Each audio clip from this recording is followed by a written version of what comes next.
He'll be right here. Today's Thursday. Why? That was hilarious. I wonder if that came across. It totally did, right? Because if my hand's here and I shook his hand, yeah, that's for sure. Oh no, I was wondering the other. Oh, what other? When I tried to do to mess you up. Yeah, I tried to throw you off. Turn French? I tried to throw you off with the cue. Oh no, yeah, I got thrown off by. Sorry about that, everybody. Today's Thursday, March 29th. Yeah. Weird things happen on this show, right? The other day we had one of our custodians. His name's Jesus, and he just walks up to the door, and he gives me the signal, which means, "Can I have a water?" Which is fine. It's right here to the side. Yeah, but he pulled his pants. But yeah, then he decided, I'm going to go grab a cold one. And while I do that, I'm just going to walk right in front of this camera, right in the middle of an interview. You're not doing anything. Yeah, you guys aren't doing anything. This camera doesn't mean anything here. It's probably a security camera. You know, just Mandalay Bay decided to put it on a tripod and put two pointing directly at us. But I'll just stand in front of that and ruin your interview. I yearn for the day to not do anything, but you know what? It's no time for that. It's no time for that at all, goes. We got too much good stuff coming up next week. Oh, we got a good show coming up, a busy show coming up today, and a good show Today. You know, so, if that thing would have happened today, guys, that we won't talk about, but that situation. Yeah. We'll never speak about. Can you imagine with what just happened right now, and then Michael Sanchez is outside. He's a listener of our show. That would have been impossible. 2 minutes. No laptop. Oh my goodness. Yeah, it's been an exciting one. Exciting morning, everybody. You guys will never It know always is. the things that go on behind the scenes at MMA Junkie Radio. Yes. But yeah, this is the show before the show. That's Dan. You hear Danny in the background. Uh-huh. Yeah, I'm the background. That's right. I really, really want to. Well, he's also our backup in many ways, Danny here. In fact, you know, it could have been could have popping off volume 2.5 on part of the show today. You know, could have gone full scale, just popping off volume 3, third episode of the week. Yeah, there we go. You guys, I can't stop thinking about the meatballs that were promised by Megan. Oh, those are what you remind me about that. I'm just wait, what? When did you this know happen? I'm so hungry at this point of the day. I was not promised meatballs. Oh, dude. She gave us some good tips too. Bro, you don't even know. Parsley and Parmesan. I remember making like parsley and meatballs. Parmesan. Oh my God. Coming up in a minute. We need to book her 3 for different meats. Meatball.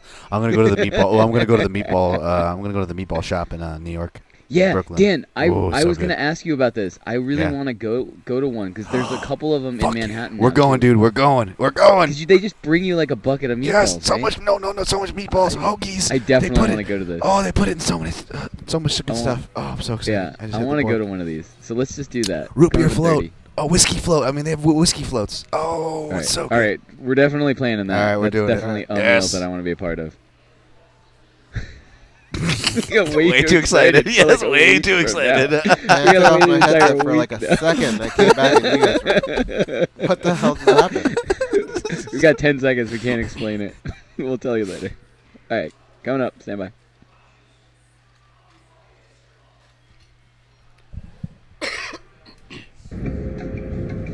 This is your captain speaking. We are making our descent into Las Vegas McCarran Airport. On behalf of our crew, we'd like to thank you for flying MMA Junkie Airlines. Now please fasten your seatbelts and put your tray tables in your upright position because the descent is going to be a little bit bumpy. Alright, Junkie Nation, it's time to roll, baby, on MMA Junkie Radio with Gorgeous George and Gold. This is what we doing while we do it, baby. All night long, we rollin'! Yes! The MMA Junkie Radio revolution is upon us. Can you dig it? There's no escape. No escape. Through the vast frontier of cyberspace and through a sea of stars in outer space. One small step for man, one giant leap for mankind. We've solidified our combat communications stranglehold. We are controlling transmission.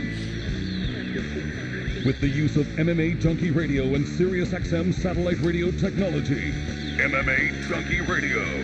Commence transmission.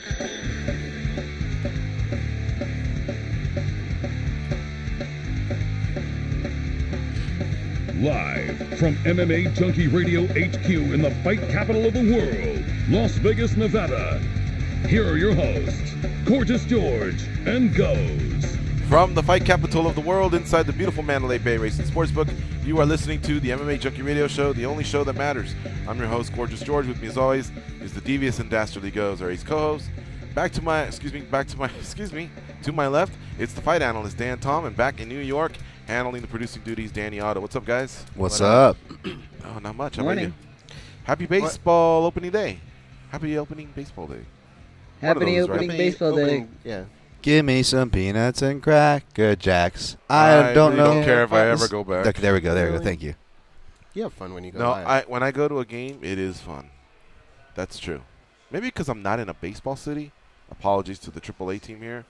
What are they, the 51s? No, not anymore. There's something else now. Oh, I thought that was a cool name. Right? 51s? I know, 51s are cool. Yeah. Oh, or no. No, wait. They may still be the 51s. They're not aligned with the Dodgers anymore. They're aligned with someone else. Well, since we're not in a major league city, and I guess I don't go to the games, and I don't crack a paper or follow them via the internet, maybe that's what Would it you was. be willing to just give it another try? Yeah, sure. I'm kind of, I went to 3 hockey games this year. I'm 0-3. I know. Nobody wants me That's back. so rare. But I guess if I ever moved to a town that had it, sure. But on TV, it's really a challenge. Not too many people are walking the planet that can still watch the whole game, and you're running out. Goes can, Sammy the Squid can, but there's a lot of people they're in heaven now. That's just an older generation type thing, and the younger generation, they ain't trying to hear all that. Live, I will give it. I mean, there's something about just sitting down with your hot dog and your beer. I don't know. I have fun conversations with the people I'm with, the people around. It's easy to have conversations with them. Yes. In basketball, there's so much going on that you can't really turn around and go, hey, and talk to the people Right. around you. So I think it's great, and you can bring a little kid and they kind of understand what's going on. Right. You should make sure you know the kid. Yeah, for sure. And then they go to a bus stop and just grab one. But I've been going to the hockey games, right? And Squid has good tickets. Oh, no. And what I find myself is after one period, the first period is a ton of fun. His tickets are solid. I mean, I've been literally on the glass, and then I've had 50-yard line, and then we've just been end zone, but still, good seats, suites, everything. But after the first period, we always say, let's go get a drink. And we go get a drink, and then all of a sudden we're in that Jack Daniels lounge, and then we're just bullshitting, talking, kind of keeping an eye, and all of a sudden you hear a roar. You don't go back out to your seat? Yay, and then no, because we're all just kind of stuck. Oh, man. It's become really Social. social. Now, granted, anybody that doesn't have access to Jack Daniels, to that little area, they're probably going back to the seat. I don't see why you wouldn't. But first of all, the arena's beautiful. There's a lot of places to just chill like that. There's a Bud Light lounge right across. Then there's Hyde, the nightclub. I don't know if that's open every day, but there's people up there. So, I don't know. Yeah, I have found myself. I think one time, I take it back. One time we went back for the next period. But You think they're going to make you go sit in the mush lounge next time, though, if they keep don't know if losing I'm when gonna you show invite up? when we lost twice, they said, we're never inviting you again. And I said, wait, what happened? I pleaded my case. 3 strikes, you're out, in baseball. 3 strikes, and you get the death man. penalty in Cali. It just seemed like 3 was kind of like, you know what I mean? Yeah. Now the only thing I can say is 4 balls and a walk. I mean, I don't know. I don't know what I have left. Well, we're getting 4 close to quarters in the playoffs game. time. So Yeah, so I think I'm out. It's been fun. don't jinx It's us. cool that the team has created a really nice atmosphere. That little Toshiba Plaza, it just starts to fill up. They have a band. They have a T-shirt and apparel stands. And there's so many areas you can drink. It's very similar to Nokia Plaza in L.A. And then everyone just walks in. But that band is just very lively, and it just gets people going. So people like to hang out outside. Remember, Vegas is where you can drink outside. Yep. Versus L.A. you can't. So you can actually be holding a beer and hanging out there before Have to hide it. going in. It just can't be glass, right? Is that the only Correct. rule? Yeah. But you don't have to have it in a paper bag or anything like that, right? I Like thought that was the poly- coolest thing as a kid, having the paper bag, though. Like, even when I'd, like, buy, like, a iced tea, like Arizona green tea, I'd be like, hey, keep the paper bag on there. Like I'd ask them at the 7-Eleven. They'd look at me like, It's like in the movies. like, yeah, like, I don't want to wait to be homeless. I want to do it now. Don't look at me like that. You can't, what about other cities? Danny, can you do that in New York? Can you walk on the street with I don't think alcohol? so. Open, but I mean, there are plenty of people who do the brown paper bag thing, or just put it in a cup, or on the bus and the trains. Apparently now that's a thing. To just like crack open a beer. I was on a train, and somebody just like cracked open a beer like it was normal. I may or may not have been a perpetrator on the L train on late nights ride homes from work. Yeah. The L train's Chicago, though, isn't it? No, L train was the only part in Brooklyn that where I lived, unfortunately. So I kind of had to live in. It was a part of Brooklyn where you had to live and die by that train. If you people that are familiar with that one, it's But I had that whole exchange at 10% that there's a chance that Dan could turn around and go, "Hey, you're right. That isn't Chicago. What are they thinking? I've never lived in Chicago. What's going on?" What is that? It could be. Yeah, I don't know. There's L trains There's everywhere, just no right? way that was gonna hit. Oh. I know the one in Chicago is called the L train. So I imagine it stands for elevated. It's above ground. So I suppose that could just be any city that has public transit like that. Yep. So yeah. Anyway, regarding the Vegas Knights, they clinched the spot, first expansion team in NHL history to do that, and they've done it early because the season's not over, and they're gonna have a good seed. In fact, I think if we look over and pan that way, they may be the favorite to win the Stanley Cup. No. Though that was about as of 2 weeks ago. We looked and noted that. Now You actually saw that? Yeah. No way. I swear to God. Really? Step out. Check it out. I bet you if you come back, they're no more than like second or third. Yeah, I would say like second or third. But they were number one. Where are they at? And today is the opening day for Major League Baseball. I'm looking up at the screen, and I already see some teams battling. Looks like Chicago's got a 3-0 lead on Miami, and the Mets are getting close to the opening pitch. So speaking of Mets are just baseball, starting. we will be talking to Casey Stern from MLB Network. I mean, we're no experts here. He is, so we'll get his thoughts on what teams to look out for, what players to look out for, and what big storylines in 2018 to look out for. And I'm sure we can ask a question about our favorite teams, the Dodgers, of course, the Angels, and Dan has become a Dodgers fan. That's right, diehard Dodgers fan. Over here. Dodger dogs, Dodger games, whatever you want. That's right. And Danny, did you proclaim a team? I forget. The Yankees. The Yankees. Now you're from Washington. Nothing to do with the Nationals. Well, the Nationals was an expansion team. They were the Montreal Expos. So when I was really little, like growing up in Northern Virginia and D.C., the closest team we had was Baltimore Orioles. So they were pretty far. And most of my family's from Northern Jersey and New York. So it's like I just rooted for what the rest of my family was rooting for. Gotcha. So it was always like Yankees for me. How was popping off yesterday? I was not able to see it. I apologize. That's okay. It was a lot of fun. Yeah. I can send you the links you can rewatch. All right, cool. But it was a good episode. Thanks. All right. So aside from Casey Stern, who will be on in about 20 minutes, he'll be followed by Leon Edwards, who got a win over Peter Sabota, not the lead singer of Chicago. This is a different Peter Sabota. Just kidding. That's Peter Cetera or something like that. And then Justin Gaethje, who has a big fight coming up versus Dustin Poirier. He'll follow Leon Edwards. Michael Chandler will close up shop. He's fighting Brandon Gertz. So some big-name fighters there. And they're all spaced out every 30 minutes. Ooh, no. I almost did it again. So they're close to almost every 30 minutes. But I caught what I did. And what happened, folks, is so yesterday King Mo was actually 10 minutes late. It was my bad. And we had huddled up between the four of us and said, hey, we need to space them out a little bit more because we're just running into overtimes and speeding through reads. And, we just decided to try and polish things up a little bit more. And I thought I had done that with King Mo. And Goes gave me this really subtle warning. He just kind of tapped his wrist, and I was like, yeah, because we were really only what I thought 2 minutes late. But in reality, we were like pushing 10 minutes. So there's probably got to be like the subtle warning goes, and then they or almost slap my wrist. I always have to assume that when I do this, you know what's going on, but that you know something I don't know. Oh. So you've just made the adjustment. So I'm like, if I do something even bigger, then you're going to go, I know, bitch, I got this or something. So I'm like, all right. And Where's your meanwhile, computer today? I didn't know I was going to stay over at Cindy's, so all my stuff's at home. Oh. Do you have iMessage? Yeah, I tried that. I hate that. You know what happens? What? Especially when there's someone here.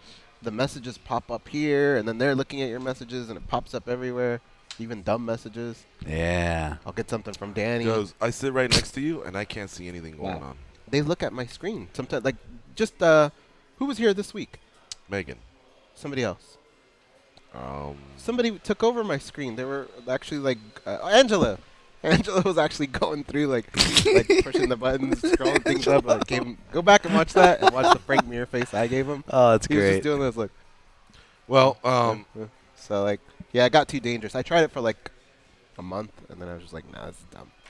well, it's very beneficial, but what you can do is write me a message that way, too, if you need. And because I know that grabbing the phone and typing it out Well, I takes a can lot do longer. two. So I'll do this, and then the second one will be. Yeah, 1 is like, I think you're slightly over. 2 is like, look at your clock, motherfucker. Mm-hmm.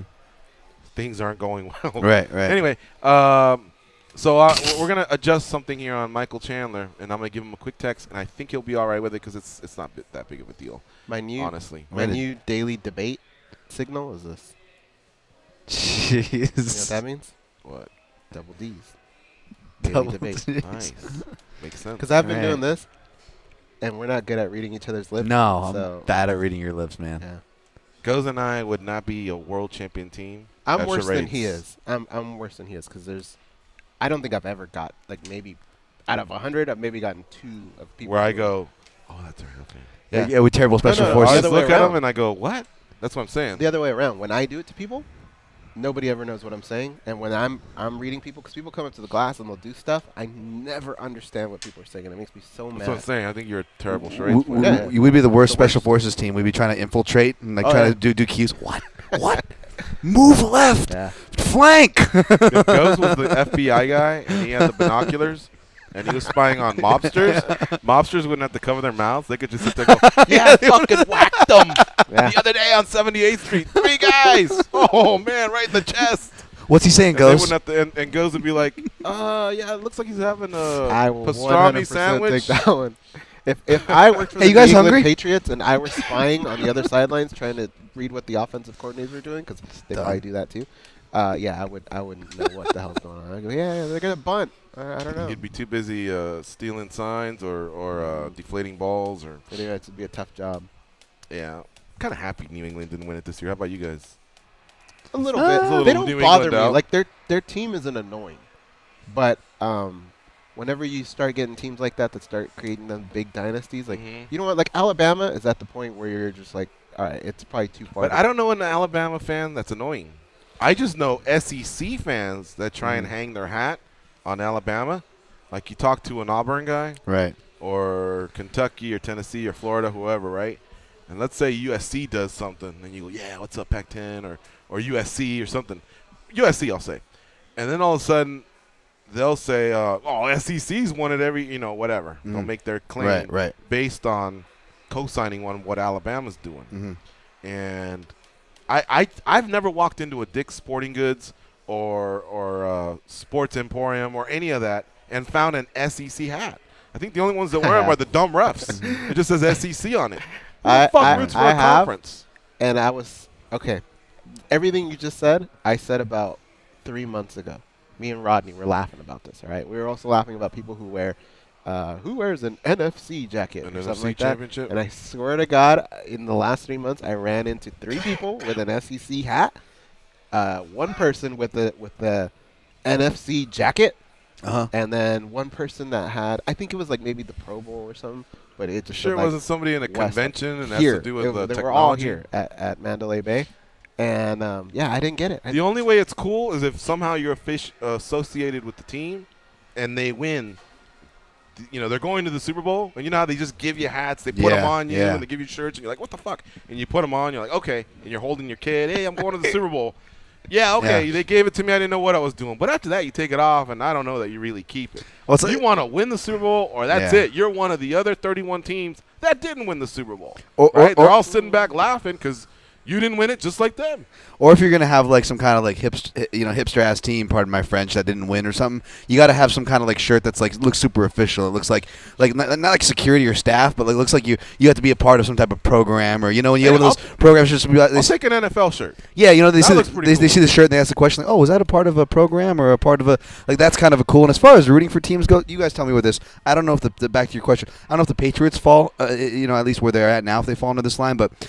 Whether you're heavily invested in a sport or not, my kind of a barometer for rooting for a sport or not caring, tell me if you guys can sign off on this, is if it's an actual team and they have Bama football, whatever you want to say, you might not be a fan, but that's Bama football. They earn their way there. They earn that clout. Patriots, when it's an actual team, when you have a coach kind of factor in there, even with the Lakers, everyone was talking about the Lakers. Even though the Lakers are getting credit, I was actually mad because I'm like, you know what? I don't think Phil Jackson was getting enough credit when all that hype was getting thrown their way. That was one of my contrarian move.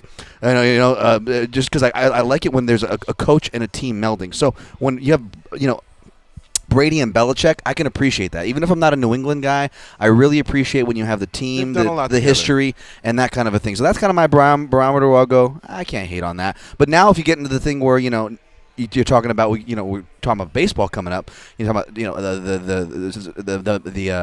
the Yankees versus, Boston Red Sox and that team building era, the 04, 06 era where everybody's kind of buying teams, the franchising. Now that gets a little foggy. That's where I kind of go, okay, you're a franchise, you're the Yankees, you're the best. But then at the same time, it's like, okay, are we buying our team at a certain point, or what's going on there? Mike Chiappetta once made a good point to me. He works for MMA Fighting. He said, look, we do spend the most. And at the time, they were. I think last year the Dodgers may have spent the most. Right. But he said, we do spend the most, but our return on the investment hasn't been bad. Because at the time, not at that time, but they were about 5 years away from a run where they won 4 out of 5. Right. That was a good point. So even though they, we like to say, you bought your world championships. All right, cool. But the second-place team that also spent a lot, they weren't winning at the rate that the Yankees were winning. Right. So either way, he accepted the bag. But he also brought up a good point. You know what I mean? Yeah. So there's a lot of teams out there that spend a lot, and if they're not winning, man, the fans can really, really come hard at you. Manchester United's in a similar spot because they spend a lot of money too, so they want the results, not only on the coach but the players. And so when things aren't going right, it's like, come on, There's a weight that comes with that. Because there's other teams that aren't spending as much, and yet they can either be as productive, and at the end, it's all about the trophy case. What did you put in the trophy case? Oh, we beat our rival. Yeah, that was great. It kind of wears off, but at the end, they want to know what kind of trophies were stacked and what kind of promise is there for the next season so that we can stack more trophies. And some teams are just really good at doing it, and some of them can go on a run, and some can just pop in here and there and do something, and that's fine too, But the teams that spend a lot, they better be doing well. But back to Alabama and New England, the one thing that Go said earlier is it is hard to hate on them because they don't have annoying fans. We're on the West Coast. Right. So somebody back east or in the South could tell me, oh, fuck you, I know some assholes that root for Alabama or New England. I don't. You know what I mean? Right. All I know is Cupcake Katie, John Anik, Russ from Boston, who's like a distant New England fan. Like, if I told him, give me 2 players, he'd probably go Brady and Giselle. Yeah, he'd probably say Giselle, Belichick, or some guy named John. He'd probably throw John Smith out there, hoping I don't catch it. But so those 3. There's a guy named E.A. I forgot his name. E.A. He's kind of a funny guy. He pops in from time to time. Oh, E.A. James. E.A. James. Oh, wow. That guy, and I heard that name in a minute. No. Dean Desper. Hey. Todd Skids likes the Packers. Oh, yeah. I'm sure of that. And so, really, all of those people I named aren't annoying. They're actually really nice people. Wait, there's a guy named Skids and he likes the Packers? Yeah. Is Skids his last name? Todd Skids. It is. Okay. He doesn't know what skid marks are? Yeah, I did. Dan, we're not. Okay, sorry. Okay, sorry. All right. Move on. Let's move on. Sorry. And then as far as Alabama, I don't really know anyone there, and their run is so great that it's bordering on like what UCLA did in basketball, or what the Celtics did in the NBA. Mm-hmm. I might throw the Lakers because they did win 5 titles in 10 years, but those other ones were like either 9 out of 10 or 8 out of 10, and that's pretty powerful. Yeah, oh yeah. Alabama's getting real close to that. Think about how many college programs can just take you out at any moment. So Anyways, I'm all for. I don't really enjoy the teams that do buy a lot, and I know people are gonna say, "Dude, the Dodgers spent the most," but we have a lot of homegrown talent, and that's what makes it okay, in my opinion. A lot of good draft picks and a lot of good trades. So same thing with Manchester United. Like a lot of the talent on the field is also homegrown. lately, yeah, for sure. They're blending in a lot of young guys. Like Real Madrid, when they did it, it was just like buy, buy, buy, buy, buy. You know who else has done real good, and they didn't do good up until about 5 years ago? The Lakers. The Lakers have drafted Brandon Ingram, Kyle Kuzma, Lonzo Ball, and Julius Randle, and they're all balling right now. And I'm telling you, they're all going to break out. And what's that? We lost Isaiah Thomas for the season. Yeah, they're all going to break out, and along with a key signing, they could be really a good team. They also drafted D'Angelo Russell and Larry Nance Jr., but had to trade him to get rid of a dumb contract that Mitch Kupchak signed. Signed 2 players that just were past their prime, and he overpaid them. And so we are living with that, you know. But other than that, they've really done well at the draft, and they didn't used to. Honestly, we'd have to go back to the days where they got like a Derek Fisher and a Eddie Jones. Even the trade for Kobe. Eddie Jones, one of my the move favorites. For Paul Gasol was a good one. I'll give him that. We haven't said anything about MMA though. All right, what do you guys want to talk about? What do you want to start off? We have guests coming up, one right after the other, and we got like 2-3 minutes if you want to hit on something really, really major. Well, I don't know when we wanted to do goes as juggies, but you know, there are some topics floating around. Of course, we have 223 coming around the corner, which we did a little bit of previewing on yesterday's show, and official this morning. I mean, I know it was talked about, but official now: Darren Till versus Stephen Thompson for the UFC Liverpool main event. That's a good skill set versus skill set. I like that signing. I wish somebody could talk to Stephen Thompson and just go, all right, like, what's with your hand? Yes, you know, that's the elephant in the room here. You couldn't even make a fist. Now you're good enough to be in a fight. Do you just not respect Darren Till? What's the point? Like, are we going to get 100% Stephen Thompson in this fight? It'll be a fun fight, but I think 100% Stephen Thompson is going to win that fight. What did he tell us a month ago? He was on this show a month ago. He said he couldn't make a fist? Did he say the doctor said I'll be good in 3 weeks? And I don't remember what the timeline was, but I doubt anybody's going to go from not being able to do this. The interview we had with them, the interview that we've seen other places, were all consistent. And not only were they all consistent, as in it did not sound like this guy was even thinking about taking a fight, but Stephen Thompson, for people that have met him, or even especially behind the camera, he's the same guy. He's a really honest, like, salt-of-the-earth human being. I don't think him or Ray, who is, you know, another guy's father, you're not going to hear bad things about. They're the miscommunication, play the media type of people. I've never gotten that from multiple sources, so I don't see that. And from Ray to Stephen to the interviews, everything was saying that he wasn't going to be healthy. So that's what worries me about this fight. That's what's going to make it difficult to break down, because I don't know if I'm going to be breaking it down skill for skill. You know, it's not breaking down what we know about Stephen Thompson versus what we don't know, or this upcoming this growth here of Darren Till. It's how healthy. That's the same good question for me. Goes, how healthy is Stephen Thompson here? Well, if he's healthy, quick prediction. If he's healthy, Stephen Thompson. He beats Darren Till. Yeah, but I don't think it'll be easy. He's my prediction. He should be my lean, I should say, because I haven't done the breakdown yet. But he's my lean, and he should be the deserved favorite, regardless of the intangibles of this matchup. Yeah. Yeah, I think he's very patient, and he is methodical, and he has experience that Till doesn't. But that's 100% Stephen Thompson. 80% Stephen Thompson may have a rough night, because Till is going to fight 120% that night. You know what I mean? Because he's the headliner in Liverpool. He is riding an all-time high of confidence, and actually he just beat a guy that out-experienced him in Donald Cerrone. So, you know, right now, from what it appears like, Darren Till's a monster. Stephen Thompson has his hands full. We got to go to break, though. We got to get our first guest on, Casey Stern. You're listening to MMA Junkie Radio on Sirius XM Rush 93. Stay close. We'll be right back. We'll talk a little bit of baseball. Today is opening day in Major League Baseball to start off the 2018 campaign. How will your favorite team do? We'll see if we can cover that when we come back.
Marks are the new tats. They are Gorgeous George and Goes.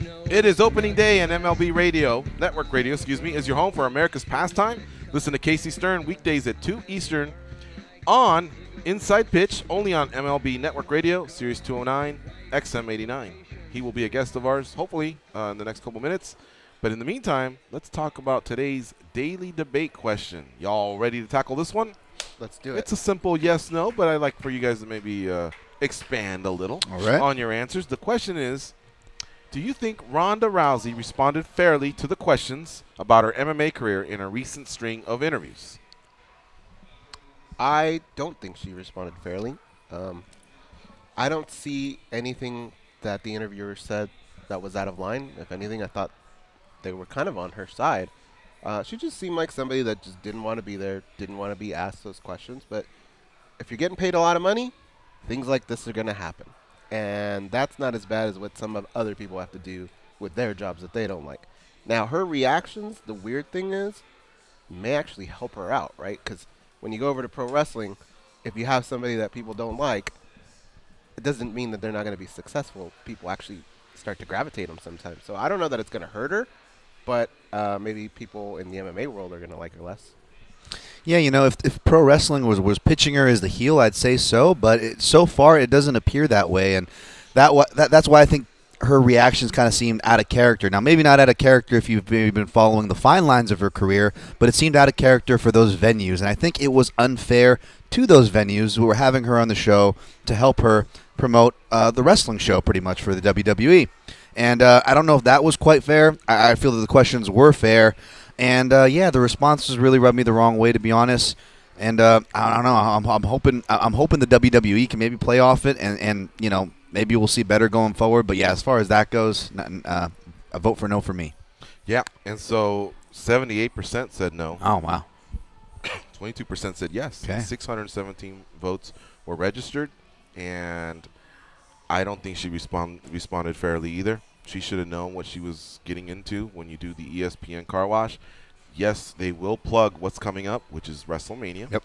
And it's not like she's had this long career and there's so many questions to gather. Hell, they may not even be familiar with the storylines. They just know it's a grand old event and it's happening and she'll have a major part or a part. But there is still some loose ends to tie up from her former career, in which she did great. However, the final two fights resulted in devastating losses, and she hasn't really addressed them. And because of that, people are wondering where Ronda Rousey is in her life. She's had limited interviews, and there's just a few more questions out there. And again, nobody seemed to come with an attack or with the intent to get, you know, that explosive answer. So therefore, I don't think she answered fairly. I think she knew what Mike Golick meant, and I think what she told Max is probably true. A lot of people do hide behind. Some people say, how do you address that? But Max wasn't one of them. And without knowing that, then basically you're just voicing your frustration on whoever it is that you hate so much at this point, whether it's the fans that lashed out or the media that buried you or whatever, you know. And that's not fair to those people. And at the same time, I don't think that anybody is other than those memes and those cartoons that people put out, or, you know, there are a lot of people that are, you know, horrific out there when it comes to those moments, athletes and celebrities, where they are there to bury you. For the most part, I think everyone's been pretty fair, especially the way we've covered any of the other athletes that have had bad ends. So anyway, that is our daily debate for today. And Danny, the producer, can you give us an update? Are we good to go? We are good to go. Casey's there and ready to go. Awesome. All right. Joining us now is Casey Stern. If you heard my read earlier, he is on the MLB Network Radio, and you can catch his show 2 p.m. Eastern weekdays. He joins us now on MMAjunkie Radio. Hello, Casey. How you doing? What's going on, guys? How you doing? Okay. Yeah, we're doing great. You must be this must be your WrestleMania, right? Well, no, I guess the WrestleMania would be World Series, but this is what, like your Royal Rumble opening day. That's a huge day for baseball. It is a big day. I mean, you know, selfishly for me, unfortunately, I've been rumbling because I just hosted the tournament for Turner, and I do the NBA too. So it depends on what season it is, but from a baseball standpoint, it is. I mean, really, look, it's the one opening to the season that matters. Nobody really cares about the first night of the NBA. Even the first night of the NFL, it's fun, but then they turn it into a doubleheader, and I think they've taken luster off of that even. This is kind of like the romantic side of the sports fan, thinks about kind of the afternoon off, taking off school or work, taking the kids or going with dad, whatever the case might be, to the park. So it is a big day to finally get some baseball, yes. Yeah, most definitely. And, on the way here, I was listening to the MLB Network radio, trying to cram for my test here a little bit. I mean, I'm not the biggest baseball fan the last few years, but one thing that stood out to me was I know that my squad, the Angels, we signed a Japanese player. He's a pitcher/batter. So he will bat. And he's DHing today. They already announced the lineup, and he's already DHing. Does that seem too soon, Casey, for that move? I mean, wouldn't we rather have him get a couple games on the mound just to adjust to Major League Baseball? No disrespect to what he did in Japan before he's all of a sudden thrust in such an important spot. I'm with you on that, especially because they're not paying him, or nor do they need him to be a bat. That Mike Trout guy is pretty good. He's the best player in baseball. He's on the team already. I think it doesn't make any sense to me, because if I'm going to have a guy who I need to pitch who didn't look good in spring, he doesn't look good yet. I mean, he doesn't look comfortable. He hasn't figured out how to pitch over here yet. So now I got a guy who may, swing, tear an oblique, get in a situation where, running the first turns an ankle, and now he can't pitch. So, now I lose him for what I really need him for. I just don't think it's necessary. I think it's honestly, I hate to use the word stupid. I think it's kind of a stupid thing to do on opening day. Now, if you told me up 7 runs, you wanted to get him an at-bat as a pinch hitter to get him a feel of what it's like in that spot, I'm all for that. But I think starting him here instead of starting him as a pitcher when he's pitching on Sunday, the only thing I want the guy doing is concentrating on scouting and getting ready for that start on Sunday, not whether or not he's going to hit an 0-2 pitch today. Yeah, exactly. Reminds me of years ago. I don't know if it was an all-star game or it was just a random game. It had gone into extra innings, and so one team was running out of pitchers. Canseco was on that team. He goes out to the mound, and he hurt himself and was out for the rest of the year. And they, of course, needed him for his bat, whatever was left of that potent bat from the late 80s, because this happened, I think, somewhere in the 90s. But, yeah, you don't want some random injury like that, not before we've had a chance to, plug him in and do what he's supposed to do, and that's, win some games as a starting pitcher. Yeah, look, I agree. I think it'll be interesting to see what happens with him. But, look, the Angels could be pretty good. I think this is the best team that they've had in a while if they stay healthy, and it would be good for us to see Mike Trout get on a big stage. There's not enough people know. The most national attention he got was when they showed him during the Super Bowl as an Eagles fan in the crowd. So it'd be nice to see them get some playoff time, because everybody knows that once you show up in the playoff nationally, even people who don't like baseball will turn it on, flip it on, especially if there's a lot of hubbub and social media nowadays about somebody. And I think Mike Trout's the guy who could certainly draw a lot of attention.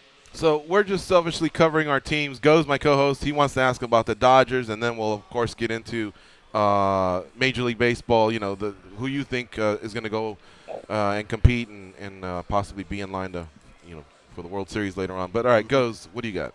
Well, on our show, we like to mix martial arts with comedy. So on that same thing, I would like to keep it on the Angels and keep it with comedy. Okay, very good one.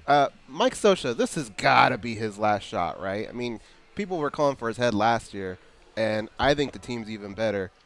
If he can't produce this year, it's got to be the end for him, right? No, because he's run by Artie Moreno, not Dana White. So no. No, because those two are so close. There's no relationship in baseball between an owner and a manager that's stronger than those two. That's why Mike has like an unending contract where basically he's never gone. So, even though he hasn't been to a World Series since 2002, and I'm with you, there have been some ups and downs, he is part of every decision they make. He's part of personnel decisions. He's got more, I would say, kind of a bulletproof kind of a situation than even Marvin Lewis, who to me is the one coach in the Major Four sports who I can't understand what kind of pictures he's got to still have a job. But I don't think he'll look, barring losing 100 games, I don't think Scioscia's in trouble, because the guy who's pulling the strings and the guy who would fire him is his biggest fan. Moving over to the Dodgers, they were in the World Series. They were almost there. Do you feel like they did enough in the offseason to kind of get over that hump? I don't think they did. I mean, look, they went to Game 7. The Astros beat them in Game 7. The Astros go out They had Garrett Cole, who's a really good starting pitcher from the Pirates. And Dodgers don't do anything. They lost Morrow, their 8th inning guy. They lost Darvish, who they had. Look, I know he's terrible in the World Series, but he helped them get there. He was their number 2 starter. They didn't replace either of those guys. They're replacing both internally. Justin Turner's now hurt. I don't see, they brought back Chase Utley, who's like 72 years old. I personally am one of the very few, because everybody has them, boat racing that division. I think it's going to be very close between them and the Rockies in this division. I wouldn't be surprised if they didn't win the West, even though I think they'll make the playoffs. I don't think they're as good, and to answer your question, no, I don't think they did enough. They rested on their laurels, to me, a little bit too much. They didn't win the World Series. Now, even if you win it, I don't think you should rest. But I would have understood more if they won it. They didn't win it, and to me, I don't think the hunger of the organization was very much at all coming this offseason. Now, you said, I caught this, and I don't know if you meant to say it, but you said Darvish didn't pitch well for us in the World Series. Is that your team, the Dodgers, or did you not mean to say that? No. My brain's probably dead. No, I'm a Met fan. I'm a Met fan. No Dodgers. Oh, okay. All right, just checking. All right, so now just kind of give us a general scope, Casey, for our audience, mixed martial arts audience. We dabble in other sports, but, nothing to the level of what when it comes to America's pastime. Coming out of the National League, what are some predictions that you feel safe about, throwing out there, for some of these teams to advance to the playoffs? Yeah, look, I think watch the Yankees this year. They should be really good. They added Giancarlo Stanton. I think the Astros, who were great last year, should be, again, have them repeating as champs, which we haven't seen done in a long time. I think when you look at the National League, the Washington Nationals are really terrific. They were last year, won 97, 98 games. I think they'll be good again. And I think the Chicago Cubs are as strong as anybody. They've got a real chance to win the World Series. They've been in 3 consecutive NLCS, clearly lost 2 of them, won the World Series the time that they got there against the Indians, breaking that curse. I think they've got a legitimate chance to do it again. So, it's the haves versus the have-nots. It would be almost like, if in one of these divisions there were only 3 or 4 top guys and just kind of everybody else, which isn't that much fun sometimes because there's only so many matchups you could make. I think that's kind of what you're looking at, unfortunately, in this sport this year. There's some really great teams that are going to be really fun to watch, but it may not be as fun when you watch some of the others because I think it's a big gap between those who are at the top and those who are at the bottom. I like watching the teams that build through the draft. I just love seeing the young guys rally together and win. The KC Royals, they had a young team and they could hit and run a few years ago. And then when the Cubs won it, I remember them saying this team was built. They're very young and they're going to be good for a few years. Of course, they didn't come back to the World Series, but I heard the same thing about the Astros. Is there another team out there that's drafting well, they're young, they're talented, that you think could be like a dark horse?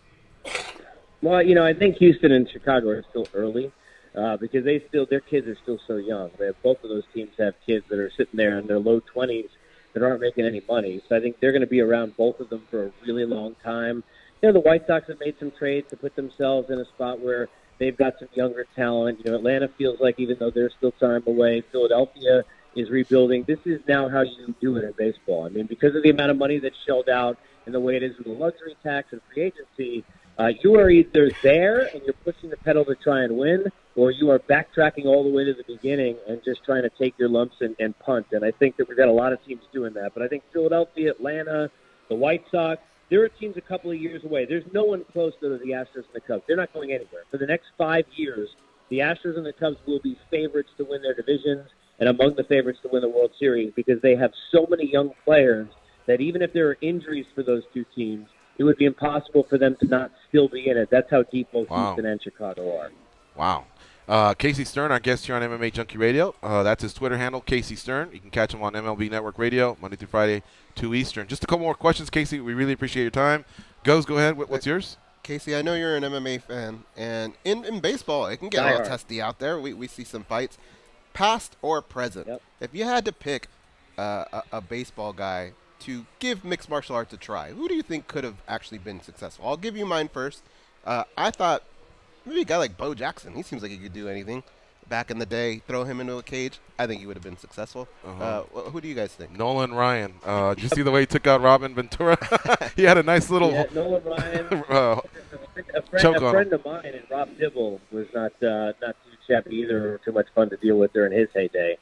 I couldn't stand the guy, but John Rocker just looked like he certainly was a big dude. I don't know if you remember Kyle Farnsworth, a reliever who looked like scary as hell, who I could see be kind of like or maybe like a tall and lanky guy, but he was, I don't know, 6'6", 6'7". There are a lot of Yasiel Puig right now. Yeah, it's true. His baseball IQ is not great, so I don't know what his MMA IQ would be, but the guy is built like a brick. He's got his body fat percentage is negative. So, there are a lot of good aspects. I would have loved to see Ricky Henderson just because, A, nobody could catch him even in the octagon, and B, if McGregor thought he could talk trash, Ricky would be talking it about himself in the third person, which would be fantastic. Yeah, I always got a kick out of the guys that would break the bat, from time to time on a strikeout. So Vlad Guerrero, Gary Sheffield, they look like they're pretty tough, because that is a wicked move, man, to just crack one of them bats over your knee. I don't know what they're thinking. In fact, Vlad, if I'm not mistaken, Casey, you can correct me, didn't he play? Was he one of the few players that didn't even wear any batting gloves or anything like that? Yep, no batting gloves. Yep, and there are a couple of guys who do it still, but yeah, no batting gloves. Yeah, that's Adrian Beltre plays third base without a cup. Oh. So there's one guy who's not going to be afraid. Yeah, man, that's some tough hombres right there. All right. How close do you follow the sport? And for example, are you going to be watching UFC 223 coming up with Khabib Nurmagomedov and Tony Ferguson competing for the undisputed title? Because rumor has it Conor McGregor will be stripped next week. I've been a fan of the sport since before the Forrest Griffin-Bonner fight, and I think of the last 200 pay-per-views, I've only missed 3. The rest I've all seen live as they happen. So I am as big a fan as you're going to find. Big. So I hate what's happened in this division. I hate what's happened to Conor. I hate that it turned into the Mayweather thing. Look, it was fun. I paid the money. It was interesting. I don't want to hear about him fighting Mayweather. Look, this is a guy who is smarter with brand than anybody I've seen. I mean, to me, he is brilliant, him and Mayweather, in terms of how they have turned themselves into what they are beyond even what they do in their craft. But, he talked a lot for years about, hey, look, I'll fight anybody. But, how many big names did he beat? And Mendez, when he stepped in, how good is he? Like, he didn't beat that many great guys. And then I don't think Diaz should have been even close in either of those fights, and he beat him the first time. So you were talking about Rousey when I came on. The interesting thing about Conor McGregor, it's not to the Rousey extent, but I think Conor's mouth and Conor's, kind of aura and who he is bigger still for me than the fight. If you're so tough, get in there and fight whoever's coming at you. And for me, I haven't seen enough of that. I'm sorry. I mean, I haven't seen that. You go look at the laundry list of names that he beat. How many names in there are Hall of Famers? How many names in there? What, BJ? Who? Guys who were years after they weren't even relevant. I don't think he's that great. I think if he was in, and it's a different weight class, but if you go back to when GSP was going on his run, I don't think he's even close to as good as GSP was when he was in his heyday. That's as good, and Anderson Silva and his, and John Jones and his, those guys to me, all when they were in their primes, were better than McGregor. Yeah, I think many would agree with you. They did have fantastic championship runs. Look, we only have 2 more minutes, so I just want to ask you one last question about baseball. Yep. In baseball, what I've noticed, and I think the stats prove it, the demographic is, it's not for the younger male. The younger male, it does go to the game, but they're on their phones playing other games. It's not like when I was growing up and, we were trying our best to be scorekeepers. We'd open up the program and try and keep score, and you were watching, you were cheering. There were no distractions. The NFL's made certain adjustments to make the game more offensive, and they're trying to speed things up, although I don't know that they've been successful. But has baseball done anything where they think they can hit that younger demographic going forward?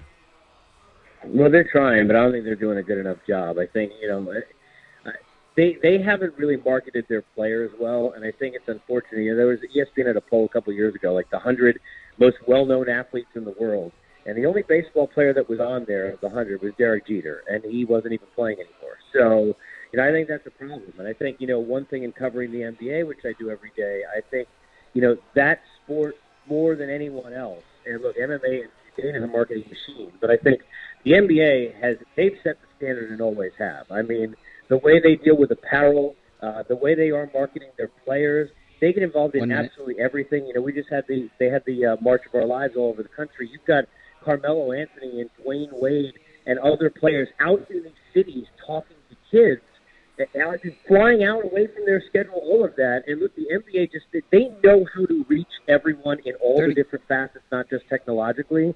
And I think that's where MLB has really missed the boat because, you know, people aren't familiar enough with the stars. I mentioned Mike Trout. This guy's like Mickey Mantle. I mean, the guy is unbelievable. He's going to go down as a Hall of Famer, one of the greats ever, and nobody knows who the hell he is. Clayton Kershaw, same situation, one of the best pitchers we've ever seen, and nobody really knows anything about him. So, except that he hasn't been great in the postseason. That's it. So, you know, I think they need to do a better job. Technology is one thing, but I think you got to make sure that the kids know who you are. You don't have enough guys in their backyard trying to be said player right now in baseball. Casey, thank you so much for the time. It's really been great talking to you, and hopefully we can do this again maybe mid-season and get a mid-season report. But we appreciate your time, sir. Anytime, guys. Be well. All right, take care. Folks, that's Casey Stern. Follow him on Twitter, @CaseyStern. We'll be right back.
They taught Andy Griffith how to whistle. Here are Gorgeous George and Goes.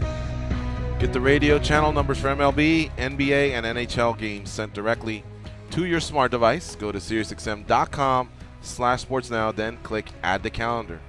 You'll even get the links to listen directly on the SiriusXM app.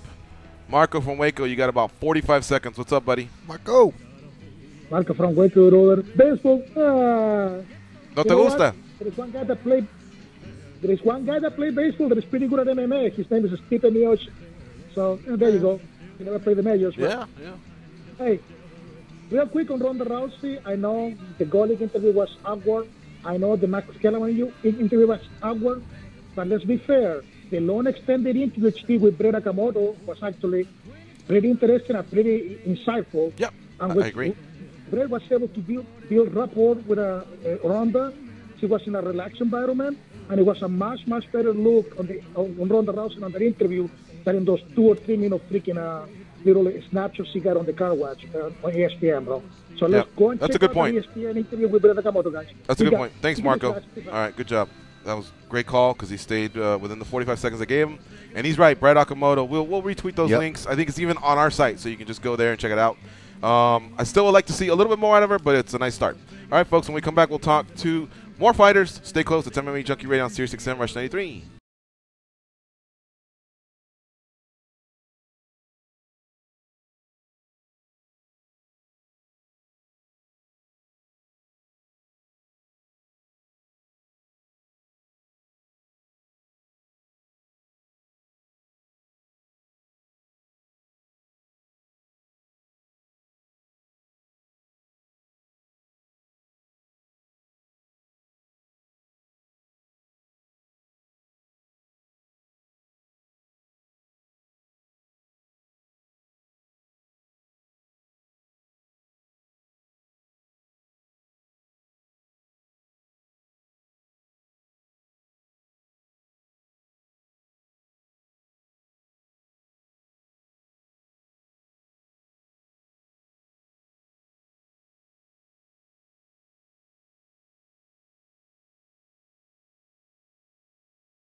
It's my house, come on, turn it up.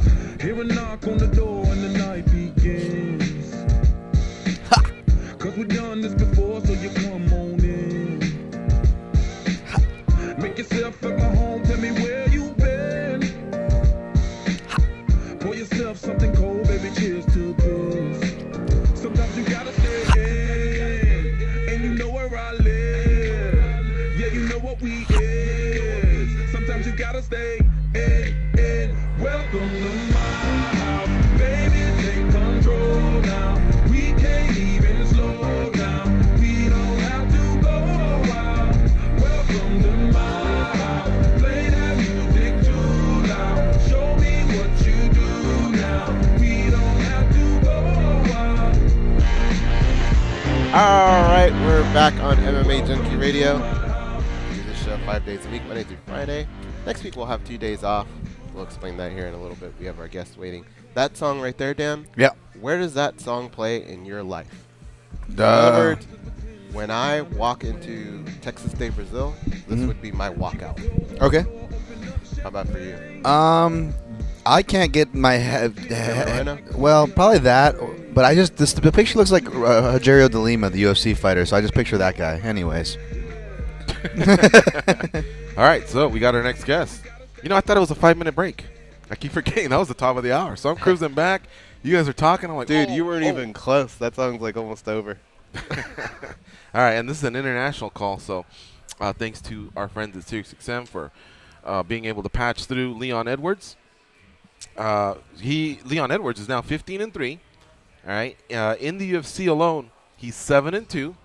He's won 5 in a row, and his last fight was a win over Peter Sabata just like 2 weeks ago at UFC Fight Night 127. Overall, he's 15-3, and he's already anxious for another fight. I saw him on social media. He wants to get down, do it again. He joins us now on MMA Junkie Radio. What's up, Leon? How you doing? I'm good. You okay? Yeah, thanks for asking. I'm doing all right.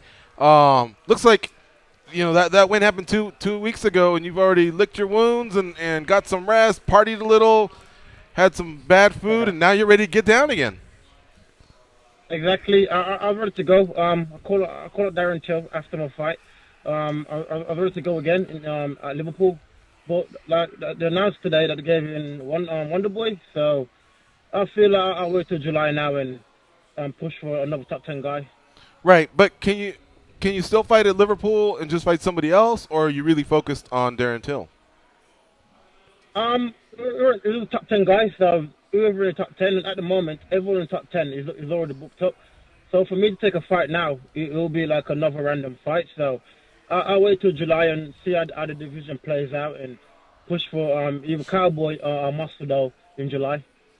Now there's a name. Yeah, I agree. I think Masvidal's a name for you. Cowboy, if he stays at welter, for sure. And that was going to be my next question was, who do you have your eyes on next? But it doesn't seem like any of these fights are of the variety where, oh, I don't like that guy, I want to kick his ass. You just want someone ranked ahead of you so you can keep moving forward. That's all it is. Like I said, I'm on a 5-fight win streak now. I've beaten some good guys on the way up, so I think it's time now for me to take the step to a top 10 guy. And Masvidal will be free in July. Cowboy will be free in July. Everyone else is booked up, so I feel them two names is a fight for me to have. Is there, by the way, someone in the division that you dislike that you would fight? Just because you want to kick his ass. Keep it simple. I'll probably call Covington. I think he's just a loudmouth. He talks a lot. He's just a weirdo, so probably call Covington if I had to choose one person. Yeah, well, he's got his hands full with Rafael dos Anjos in Brazil, no less. Yeah, so we know Kobe pretty good, man, and that guy's crazy. I can't believe he took a fight in Brazil, so he's going back. He'll have to get the extra security, but he's only on security over there, man. Yeah. Crazy. Hey, what if he calls you and says, hey, man, you got some skills. I want you to be my bodyguard. I'll give you 50 G's to protect me. Would you go? Who? Kobe? Yeah. No. 50 G's? All right, 50,000 pounds. How about that? Nope. I don't like the man, so I want to protect him. Wow. Okay. All right. So yeah, maybe if you guys if we mix it up, I mean, if you guys mix it up one day, we'll have to refer back to this interview. Yeah. I thought for sure you would take that offer. I like throwing those what if questions out there. All right. You mentioned July. Does that mean you want to come over to the States and possibly fight on that big card with Stipe and Cormier during International Fight Week? Is that kind of what you're angling for? Yeah. Kind of to get you stateside again. Yeah, 100%. That's what I'm pushing for. I'm pushing for the July Stipe DC card. 100%. I have fought in the state for quite some while now, so I feel I'll push for that in July and hopefully get a top 10 guy on that card and state my claim. Because these guys are not coming over to the US to the UK, so I'll have to go over there and state my claim over there.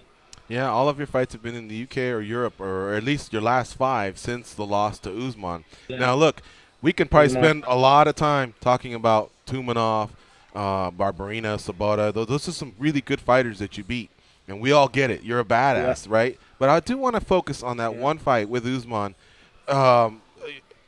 Fighters say they learn a lot from their losses, and what was it that you gained from that fight that you feel you were able to apply, turn things around, and now create a 5-fight win streak, and now we're able to talk about you facing contenders again?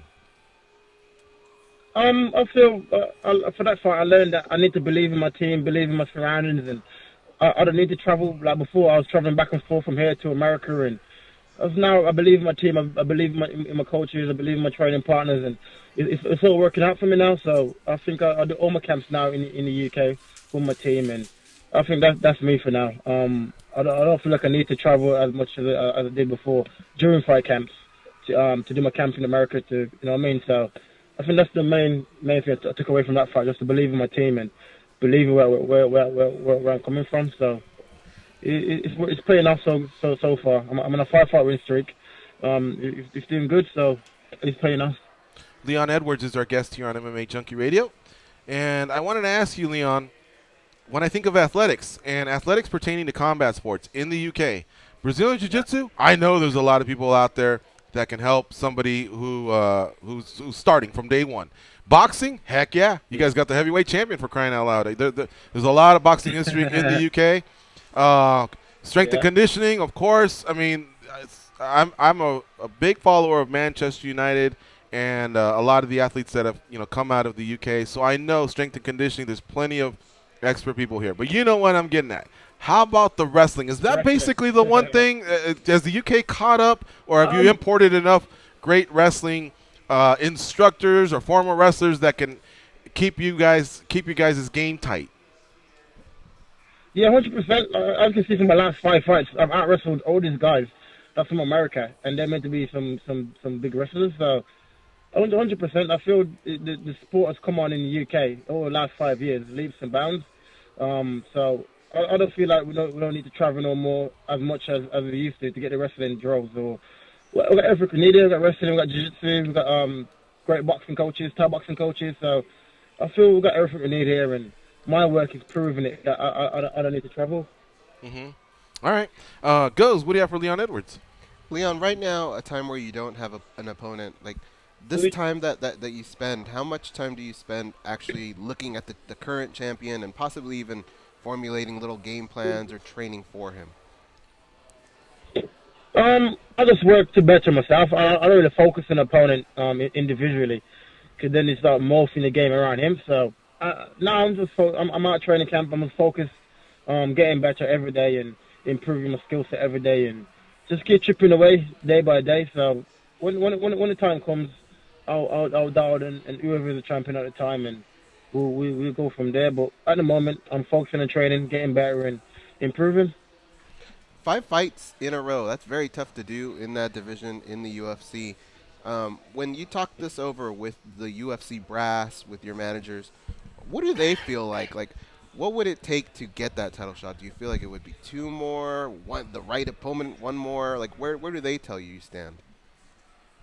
Well, we already spoke about it as much, to be fair, because we were pushing for that Darren Till fight in May. So now that's got announced, we'll change our focus now and see where we're at, and we'll go from there. But for now, we'll keep we'll put a focus on July and see where it goes. So hopefully July, then we'll know where we are. I'd probably say 3 more fights, and I should be up there. Now, Leon, you mentioned a card you want. You mentioned some good names, top 10 rankings, everything very deserved. Everything, you're headed in the right direction that you want to be headed in. But tell me this, would it be almost more important to maybe go down in the rankings if they offered you, let's say, just somebody with the equal name value? Because let's look at the May situation with Darren Till, for example, and you trying to champion for your spot there, even though people who are paying attention to your win streak and all your skills know you're more than deserved. But as you know, whether it's fair or not, name value goes a long way in the sport. Is that almost kind of worth more if they were to offer you that? I don't know. I think it depends what they offer and what they come with. And they can't offer me now like another random fight, you know what I mean? So I think it depends who they come with and how much they come with, and is it the main fight on the bill? It depends what they come with. So I'll see what they come with. But for now, my focus is on July and getting a top 10 guy in July. So that's my main focus at the moment. I'm not really looking to go back down again and fight another guy again. And you know what I mean. So I'll see what they come with in the next few weeks. I should know, and I'll know where I stand. I got you. And another kind of random question on that is, when I look at your skills, of course, we just mentioned, yes, you're one of the top fighters from England who anybody's paying attention to that. But more importantly than that, when I break you down, your skills down, I'm really impressed with how well-rounded of a fighter you are. And reading up on you, you don't really come from a one traditional base like a lot of fighters out there, Leon. You came up kind of learning everything, and it shows in your skills. Is there any fighter out there that maybe you model off, whether it's in mixed martial arts or another sport? Not really. Like you said, I came into MMA when I was 17 years old. straight. I came from no martial art background, just straight from from college into MMA. So I think that's probably the main thing. I've came into this game learning everything at once. I never really like started off boxing or kickboxing or jiu-jitsu. I started straight MMA. So I think that's the main thing. Same. I got a little brother as well, Fabian. Same as him. He's very well-rounded as well, and I think it's probably just called start straight MMA. We didn't really go through like a single sport, then come to MMA. That's probably the main thing, I think. When you were growing up in Birmingham and you went to Aston Manor Academy, was that for football, another sport, rugby? What did you learn there, or is that where you can get an education too? Aston Manor is my school, so it's like education. It's mostly school, to be fair. That's what it is. Or you get like you do football. Growing up in England, every kid do football. So as a kid, I used to do football, play for a local team, and then I started getting in trouble. Then my mom brought me to the gym to keep me out of trouble, and now here I am. I stuck to it. I fell in love with the sport, and here I am in the UFC doing good things. Hang on a second. You were playing football, got in trouble, so therefore you went into an MMA gym. So were you getting in trouble on the pitch, or were you part of a firm, or what? Nah, just on the street and getting in trouble on the street. I stopped going football and going out with my friends and getting into trouble, and then they started building a local gym, MMA gym around my area. Gotcha. And then my mom brought me to the gym, and it changed my life. And now here I am. Growing up, I knew nothing all about martial arts for MMA, and I never really watched it. In the UK, it's mostly, like I said, football or boxing or stuff like that. But I didn't know much about MMA, so when we started building the gym, my mum brought me up there to keep me out of trouble, and I fell in love with it and stuck to it, and here I am. But you weren't rolling with the Zulus or the villains on match day or nothing like that. Nah, that's not me. Well, fighting on the streets and fighting in the alleys against another firm, that's not too far apart, right? Nah, not really. Not really. I would have loved to, but no, that's not me. I couldn't fight over football. That's madness to me, so I couldn't do that.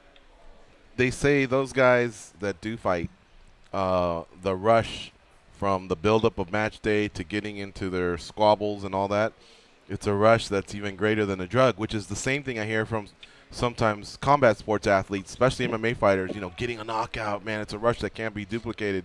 So when I watch these movies, these hooligan movies, I'm like, okay, I can relate. You know what I mean? I don't think you're crazy. Even though it's wrong and you need to turn your life around, I understand what they're chasing. They're thinking about it all week, and on the weekend, it's Christmas for them. Yeah, 100%. I don't think nothing that compares to knocking someone out. I think that's the best feeling there is. So I know where they're coming from, but I couldn't follow football. Gotcha. All right. And the Till call out was respectful. Just hey, he's ranked, I'm ranked. There was no bad blood there at all between you guys. Midlands guy and a Northwest guy. Exactly. There's no problems at all. Like I said, he's a ranked opponent. He claims he's the best welterweight. I claim I'm the best welterweight. So all I'm saying, let's just prove it in Liverpool. Liverpool's like an hour away from me, so I said let's prove it. And but I went Wonder Boy, so it is what it is. Focus on July now, and we'll go from there. In the UK, can somebody get as big as Anthony Joshua, where they can pack Wembley Stadium, 90,000 people to fight an opponent in a title fight? You see that happening someday, maybe in the next 5 years? Yeah, 100%. Like I said, the sports have grown massively in the last 5 years. So I know 5 years from now, it'll be madness. So I can see that happening 100%. So it'll be good. All right. Who you picking for the Joshua fight? Well, the Joshua fight, that actually happens this weekend. It's easy to say Joshua. He's undefeated, former Olympic gold medalist, big guy. You know what I mean? So that's the easy answer. But we had a boxing coach here the other day, Angelo Reyes, and he was saying, look, it could be a tough matchup for him. And, of course, we all stuck with Joshua as our pick. But I think it's going to be a good fight, competitive fight for a couple rounds, and then I think Joshua's just going to be too skilled. He will overwhelm him and win. Yeah, definitely. He got to mid-round, 7th round. Let me flip it on you. Who do you got, RDA or Covington? RDA. Okay. I think RDA. I think he outstrikes him, and It'd be a good fight, but I think RDA takes it. Who do you think will be champ when you are fighting for a world title? Who do you think will be on the other side? Will it still be Woodley, or could it be RDA or someone else? I don't know. I don't really focus on that. I just keep stay in my lane and just keep chipping away. So I don't know. Whoever it is, I'm ready to go either way. So whoever it's that talent time. How about Habib and Tony Ferguson? Can you give me a prediction for that fight that's coming up? It's out of your division. I'll try with Khabib. So I'll go Khabib. I think he'd be too much for Ferguson. Ferguson get hit a lot and you get taken down a lot. So I'll probably go Khabib for that one. Who's going to win the World Cup? When's the World Cup? No, 2 years? No, it's this summer in Russia. Come on, mate. You don't follow the Three Lions? I don't know. I don't watch football no more, so I don't know. Well, but you could still pause and then go, England. Yeah. Right? England. There you go. All right, Leon. Hey, we took enough of your time. It's been a great chat. We appreciate it. Congrats on that win over Sabata. It was really, really a nice finish right at the end, too, man, in the third round. And you put yourself in a nice position for these call-outs. I really like the matchup of you and Masvidal. And if it happens here in Vegas, it'll be great to meet you and see it here live in person on International Fight Week. So thanks again for the time, mate. Thank you. Take care, all right? Thank you. Thanks for having me. All right. Cheers. All right. So that's Leon Edwards. And we better take a break. Yeah, that's a good call by Danny. Thank you to Tim from Paradigm for lining that one up. And thank you to Danny Olkers for lining up Casey Stern earlier. So stay close, folks. We will be right back. We have 2 more interviews headed your way. The first one will be Justin Gaethje, and the second one will be Michael Chandler. 2 great lightweights. Chandler cuts his teeth at Bellator, and, of course, Gaethje is in the UFC.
What's a computer?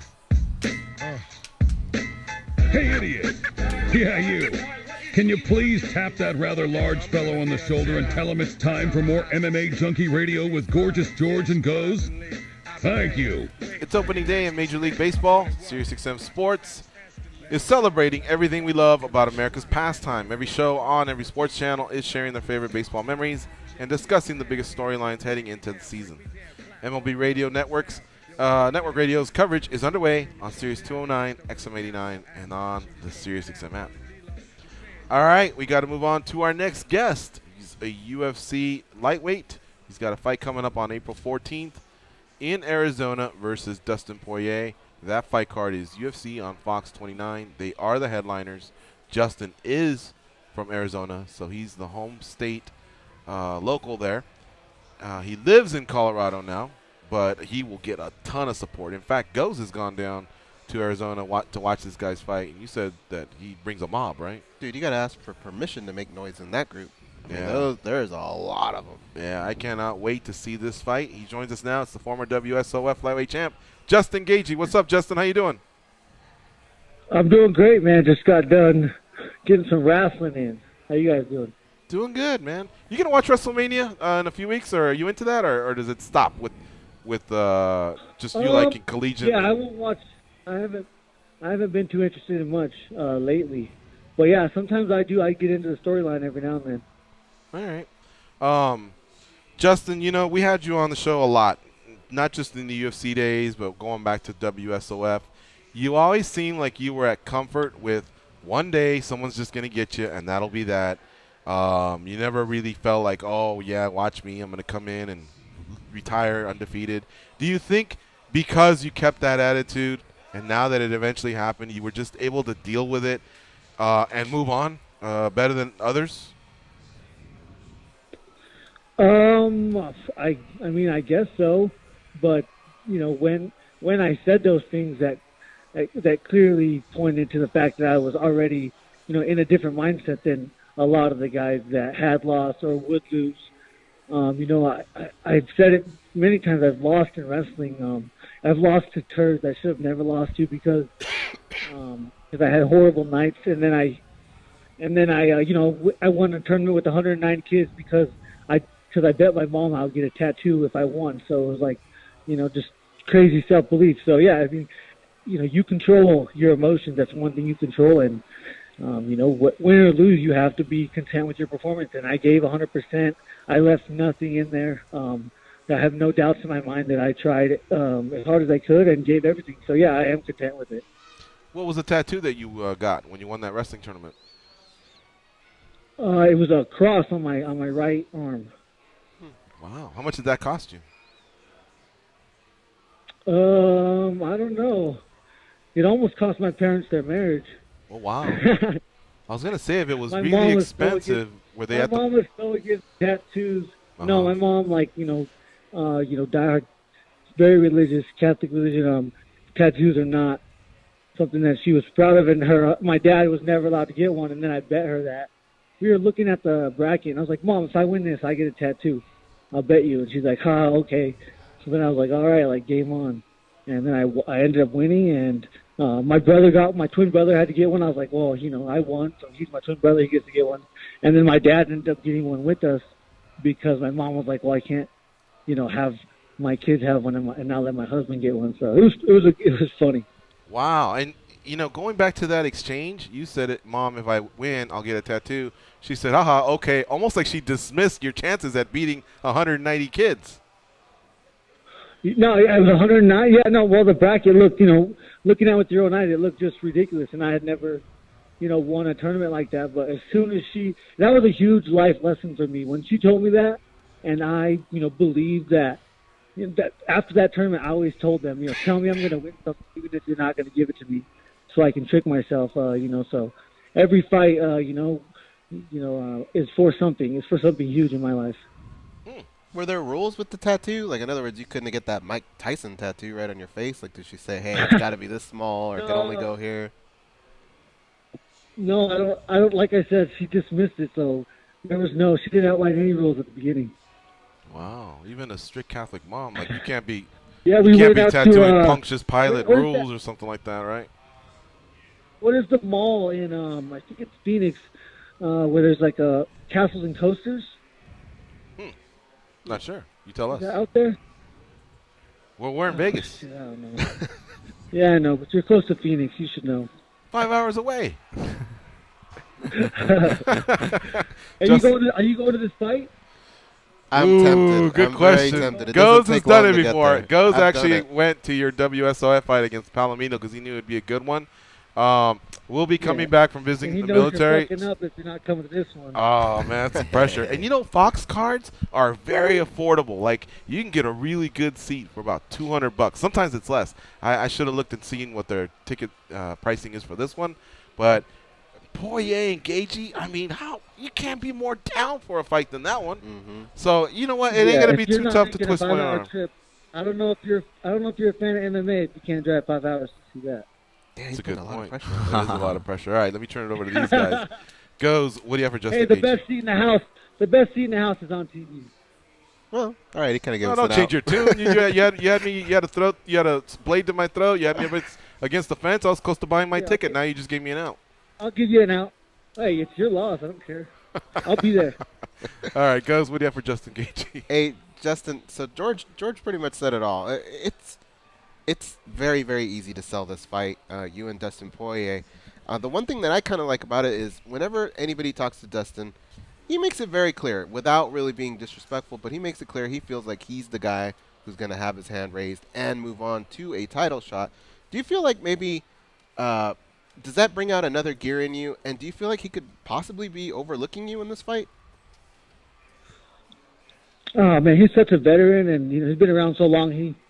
He's definitely smart enough to not look past anybody. Especially someone that fights the way I do. Yeah, I mean, it doesn't. I want him to. I like I said, different mindset than most. I want Dustin Poirier at 100%. I want to fight the best Dustin. On that night. I believe he definitely probably has better kickboxing and striking technique at range. And I have nothing but respect for the guy, but I will not give him any range. I'm not going to change 1,000. I'm not going to change a lot, and we're going to see if he can handle my pressure at the end of the day. And it's going to be a great fight for the fans. And Dustin, he has just as good a chance right now as me to get my hand raised. So this is a huge fight for both of us, though. If one of us goes out and finishes the other, then there's not a lot of arguments. If I go out and win, I'm fighting Eddie Alvarez again, or I'm getting a shot at the title. That's what I'm going to call for. So, I want him. I want him to think he's going to win. And, this is going to be a fight, for the ages. It's no doubt that I'm top 4. I'm in the final 4 right now of top fights ever in the UFC. That might be because people, I just fought last year and people remember that more so than others. But, I fight the way I fight and I bring entertainment. And me and Dustin haven't even had to do many press conferences or interviews because this fight does not have to be sold. Me and him have way too much on the line to not show up and fight for our lives. You kind of brought it up a little bit. I was going to ask you about that. The fighting style. A lot of people said after the last fight, well, it looks like Justin's going to have to change the way he fights. And I kind of looked at them and said, I don't think that's going to happen. I think he'll make a couple adjustments here and there. But we're going to see the same Justin Gaethje we're used to seeing, right? Hey, if you watch, just like I tell you, everyone, watch before Eddie landed that knee. I was never in serious trouble in the Eddie Alvarez fight. He did land some good body shots that did hurt my body for 5-10 seconds. But after I recover, I'm able to recover fast. And Dustin Poirier's going to have a hell of a time putting me away. The fight analyst Dan Tom has a couple for you. What you got, Dan? Man, that's a perfect note you guys are talking about changing things up or the possibilities of that. And I try not to look too much into that, to be honest. But I will ask in regards to preparation. It looks like you may or may not have a new coach you're working with. Is Neil Melanson working down with you guys there in the Genesis Training Center, Justin? He is down here now. Yep. That's an old coach of mine I used to work with. Are you working with him at all by any chance? Yeah. So I just got done doing the wrestling class that he ran. I do. So he runs our pro team class every day of the week. So I make it twice a week, and I love the stuff that he's showing. the top control. And yeah, I've been doing a hell of a lot more wrestling and grappling than I have in other camps. I've been doing a ton more swimming, a lot more running. So, I'm not going to be foolish and think that, I was 100% ready cardio-wise last fight. I was not, and I will be this fight. And without giving away, too much of your game or even Neil's or what you guys are doing down there, anything like that, Justin, but for people that aren't familiar with your fights or your background, which actually is in wrestling, does that a nice piece for you, for you being not just wrestling-based, but a guy who really embraces that violence? Because anybody who's worked with Neil knows that he kind of melds those things with top control, wrestling, a lot of those key words you kind of just threw out there. He tends to work with guys like your type pretty well, I think, huh? Yeah, he does, and we didn't have a lot of grappling coaches in the past here at our gym. I am no stranger to saying that I have focused primarily on my striking because I never did boxing or kickboxing a day in my life. But yeah, having him here and being able to be in the mindset of a wrestler, even 2 days a week is doing really good things for me. And and you could see it in sparring. Just having people guess on when I'm going to take them down really does mess them up, and then helps me land big shots. So I've never been scared to hide my game plan. I'm going to go in there. I'm going to make him guess whether I'm going to put him on his head or try to throw some punches. And then once I get him guessing, I'm going to land big shots. And leg kicks are always a factor. They will always be a factor. They will be a huge factor in this fight. Well, like you said, mindset is not an issue. Neither is the game plans. But kind of speaking of the mindsets, you mentioned something earlier about calling for a shot at Eddie Alvarez or a shot at the title. Now, you've addressed a loss before you even crossed that bridge, and you addressed it really maturely and well, and all that good stuff. But now that the loss has happened, is there a party that's wired like a Kodiak bear? Now that is Eddie Alvarez going to be one of those names that you have to, out of respect or whatever, maybe not ill will, but just something you have to get back now? Is that kind of how it works? Yeah. Hey, I signed up to prove I'm the best in the world, and right now that's hindering that aspect of my life and of my performance. So yeah, I 100% want to get that back. I was so comfortable in that fight, a little bit too comfortable, and yeah, I would love to get it back and bite down and not become too comfortable in that situation. I have a terrible joke, and I've been waiting to use it, and I think Justin knows this well enough that he knows I'm not trying to jinx anybody, but there's only a certain group of fighters out there, like the Matt Browns, the Condons, the Gaethjes, that have those barn burner fights. But one day a fighter needs to go out there and turn to Dana White right before the fight starts and says, "We who are about to die salute you," like in Gladiator. Yeah. Because these guys are going to fucking go at it, man. But the reason I've held on to that is because, oh, God forbid, something ever happens in the octagon. No, I know. But that's what this fight's going to be, man. It's going to be bloody. It's going to be carnage, and you don't even have to sell it, Justin, because your resume already says that you're a great fighter who has great fights. But go ahead and finish. I hate to be sound bougie or but my locker room situation last fight was different than the previous 10 fights. I've been main event for 10 fights before that, and just a locker room situation. So I wanted to tell them this is my last meal, before I go out there and sacrifice everything, sacrifice my life. At least give me a room where I got some space to move. And yeah, but I couldn't say that because if I end up dying, they're going to be mad at me. All right. Well, no one's going to die, but you guys are going to have a great fight. I just know it. Thank you very much for your time. I pray every day that we both come out healthy. Right on, brother. Hey, thanks so much for the time. Always great to catch up with you, and we will be tuning in on April 14th with your fight against Dustin Poirier. Yes, sir. I'll be getting the extra 50 G's. Right on, my man. Take care. Later. All right, see ya. All right, folks, we got to take a quick break, and when we come back, we'll talk to another great lightweight, Michael Chandler. So stay close. It's the MMA Junkie Radio Show on SiriusXM, Rush 93.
They can drink Mentos-flavored Diet Coke without their stomachs giving a single fuck. They are Gorgeous George and Goes. And this is MMA Junkie Radio. Get the radio channel numbers for MLB, NBA, and NHL games sent directly to your smart device. Go to SiriusXM.com/sportsnow and then click Add to Calendar. You'll even get links to listen directly on the SiriusXM app. All right, our last guest of the day is Michael Chandler. He fights over at Bellator MMA, and he'll be headlining Bellator 197 when he takes on Brandon Gertz. He joins us now on MMA Junkie Radio. What's up, Iron Michael? How you doing? What's up, boys? I'm doing great. How about yourselves? Good, my man. Good. How's little Hap Whitaker doing?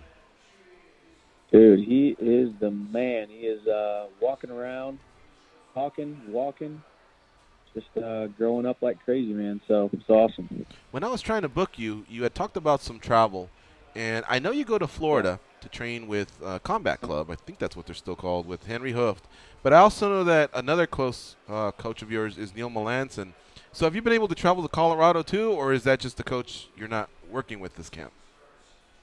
No, not working with him. I'm strictly down here in Florida, and kind of going back and forth between. I'll go back to Nashville on the weekends, basically hang out with the family, get a little reset, hit the reset button, and then come back down here to Florida throughout the week. So it's working out really nicely. You know, it's fun. It's fun. I come back on Monday with a nice, refreshed mindset after a nice weekend of hanging out with my wife and son and kind of turning the brain off. You know, I mean, these training camps get long, they get lonely, they get monotonous, they get painful, they get, tough at times. So it's nice to kind of break it up every weekend and go back to Nashville. It's only an hour-and-a-half flight, so it's quick. At some point in time, you were with Extreme Couture, then you went to Alliance, and now Combat Club. Is it Combat Club? Should I keep calling it that, or is it something else? No, it's no, we don't train at Combat Club anymore. We train. Henry has his own Hoops Kickboxing gym inside Hard Knocks 360, Gotcha. Which is down here in Fort Lauderdale. So we bounce around a couple different places in Florida, but. So what I wanted to ask you was, these are all great gyms that I've named off, but at some point you were, you broke away and moved on, and I won't call it greener pastures, or maybe fresh looks. I don't know how you would define it, but has this gym been able to keep up with what you look for, or do you think eventually you may once again just keep moving and keep learning and getting different looks from different gyms before your career's over? Yeah, you never really know. I mean, obviously when you're in a training camp, you're there as long as it meets your needs, and it makes you better, and you increase in skill, and you're increasing physically, mentally, spiritually. I've never necessarily left the gym because the gyms were bad. I've went to different places because of different seasons, different training camps of life. I've had so many different training camps, literally and figuratively, in my life when it comes to, I was, young and single, had nothing at all, no reasons to not go out to Las Vegas, and my manager was out there, and obviously Extreme Couture was awesome. You guys were out there, and then transitioned to San Diego and transitioned to Arizona, and now transitioned to Florida. It's just, you never know what each season of life is going to be. This next season of my life, I'm opening up my own gym called Training Camp in Nashville, Tennessee. We're about 2 or 3 weeks away from opening.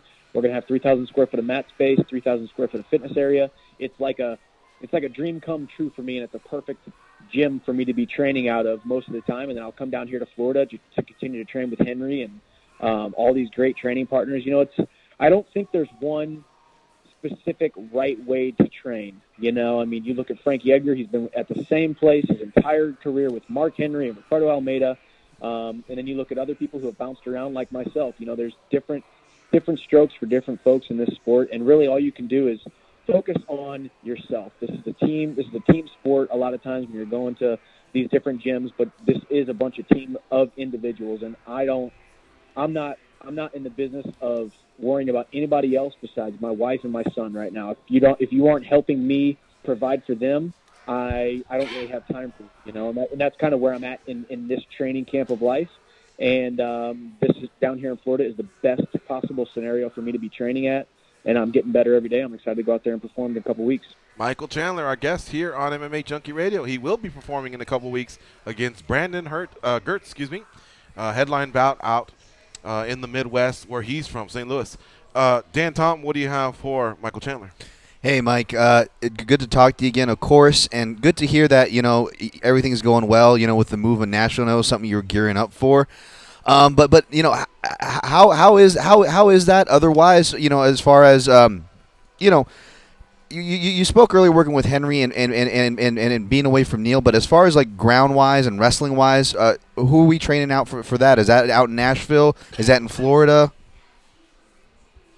I'm doing all my training. All my training is basically done in Florida. I'll go back on Friday night, and I'll be there on Saturday morning working with either Larry Donald or Jeremy Holt, doing just a strength and conditioning session on Saturdays. But I mean, all the hay is in the barn for the week by the time Friday and Saturday rolls around. I'm doing 2-a-days on Monday, Tuesday, Wednesday, Thursday, sparring on Fridays, and then I'd go home and then just one nice quick 30 to 45-minute session, hard session on a Saturday, take the rest of Saturday off, take Sunday off, and that's kind of my rest period, So as of right now, until my gym is up and running, Nashville has been somewhat of a rest, just a resting area, Right. Reset the mind, reset the body, come back and then train. But, we have a great gym, great coaching staff with Henry Hooft and Evan Boris with the striking. We have Kami Barzini and Greg Jones when it comes to wrestling and MMA wrestling. We got Mario Sperry running all of our grappling and jiu-jitsu. I mean, we've got the who's who of great coaching staff here,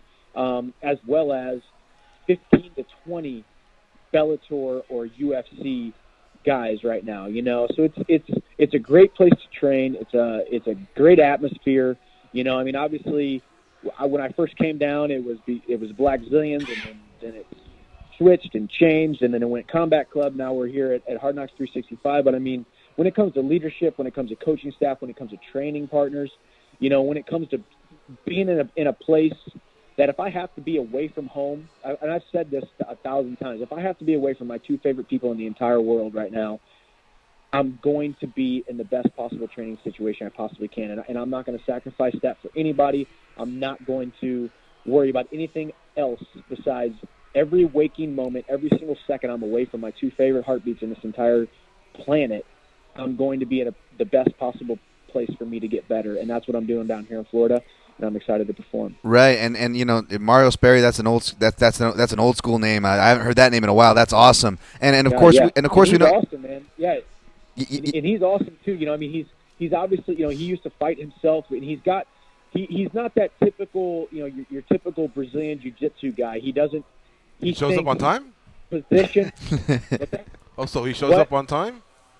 Oh, actually he does. He shows up on time, and he shows up early, and he stays late, and he hops in with us, and he's actually a really, really great coach and a great guy. And I have always, you guys have heard me talk about jiu-jitsu and how I kind of feel about jiu-jitsu, and I always came from that kind of Neil Melanson kind of mentality of, grappling and catch wrestling and pressure and damage, which will lead to a submission eventually, and not focusing on giving up positions strictly to go for submissions right away. And Mario has that very, very similar philosophy. Great Brazilian Jiu-Jitsu black belt, but always thinks about position first, then damage, and then once you've done enough damage, then the submission comes. So it's working out perfect for me. Ground game is on point. Striking game is on point. Mentally, physically, spiritually sharp, ready to go. That's awesome, Mike. Just one last quick question about the opponent, Brandon Gertz. He's a guy that is definitely fun to watch. I know I've heard you spoke, and you have some respect for him as well. And obviously, you're worried about yourself. You're a pro. You're going to go in there and prepared and worried about yourself. But this is a switch of orthodox to southpaw, if I'm not correct. Was there any other stylistic switches that were you had to make an adjustment here in camp for? No, that's really it. He's a shorter guy. He's a shorter guy, and he fights short, and he swings wild punches. This is a crazy game. It's a crazy sport. 4-ounce glove. You're tied onto a tornado in there. Anything can happen. Am I supposed to beat Brandon Gertz on paper? Am I ranked higher than him? Am I supposed to beat him? Absolutely. But that dude is a competitor. He's a fighter. He's exciting, and anything can happen when you're standing in front of him. So I have to focus on my game plan of getting in, getting out, putting hands on him. Very similar to the Derek Campos fight, like I did a year or two ago. get in, get out, put hands on them, frustrate them, wrestle them, beat them up, take them down, submit them. Kind of, I think there's no area of this sport that I'm not better than him at, but I by no means, especially at this point in my life, at this point in my career, am worried about taking chances. I'm not here to take chances. I'm here to be exciting and be dominant. And yes, he is a southpaw, and yes, he does wing big punches. So keep the hands up, keep the chin tucked, and go out there and get a finish like Michael Chandler.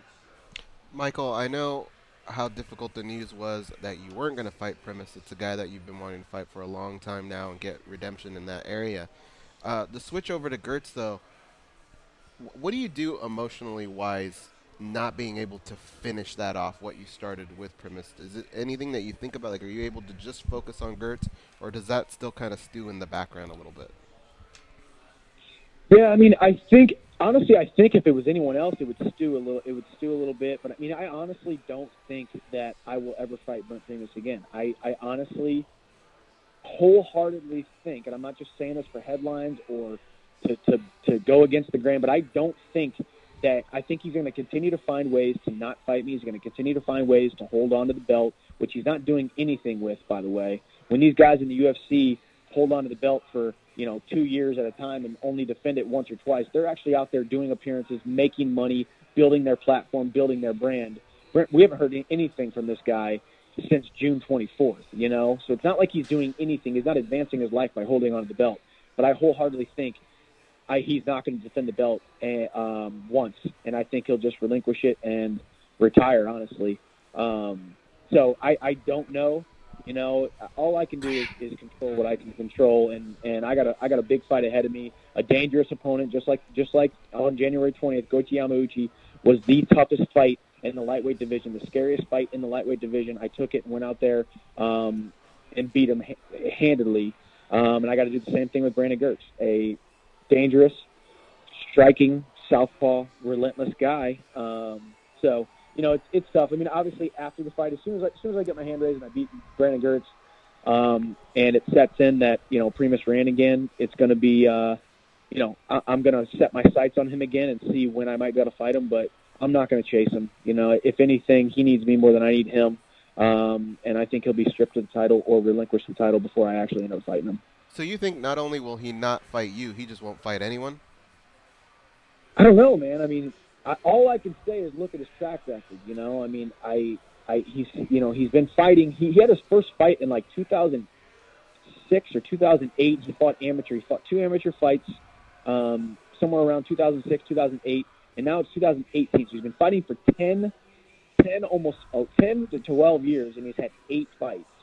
He was on a 14-month layoff before him and I fought. Now he's about to be on, in June, it'll be another 12 months, and now he's supposedly injured again. Either his body really can't handle it, or he really just doesn't want to fight. I don't know. I'm not here to judge. I'm not even mad at him.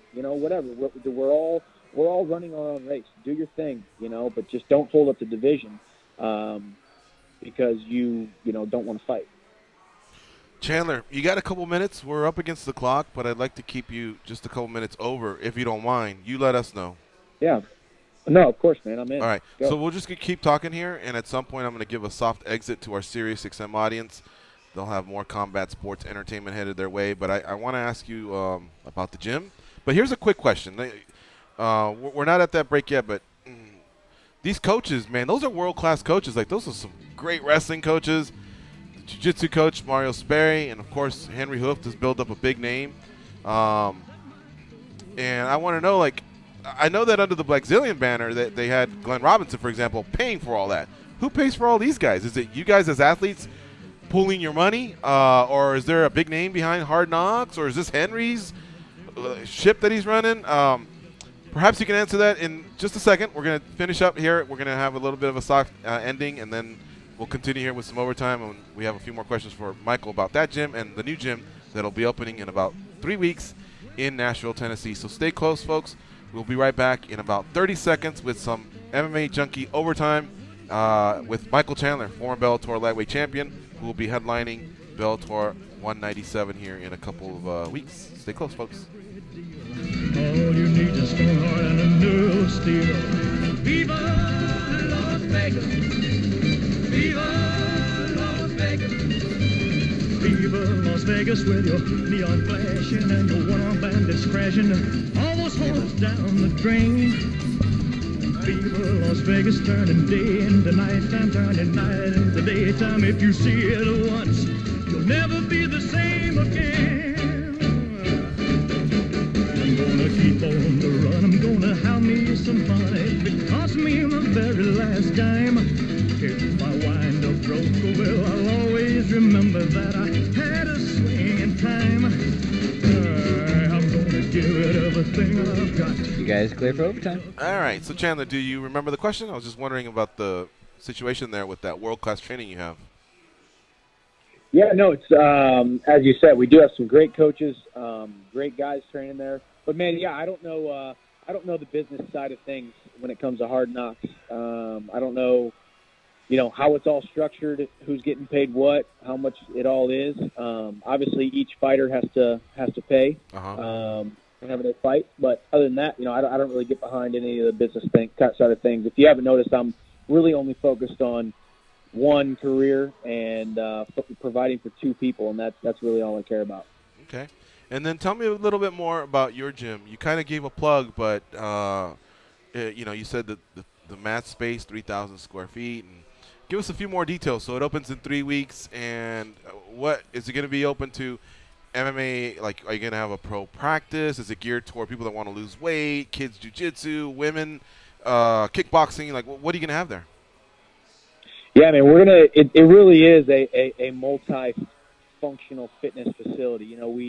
We have 3,000 square feet of weights and turf and rubber flooring for all of our group classes and personal training. We have 3,000 square feet of mat area, kind of broken up between rollout mats for geared a little bit more towards wrestling, and then the puzzle mats, the Fuji tatami puzzle mats geared towards that BJJ, boxing, kickboxing, all that kind of stuff. So 3,000 square foot of mat space. Then we have a 1,000 square foot yoga room.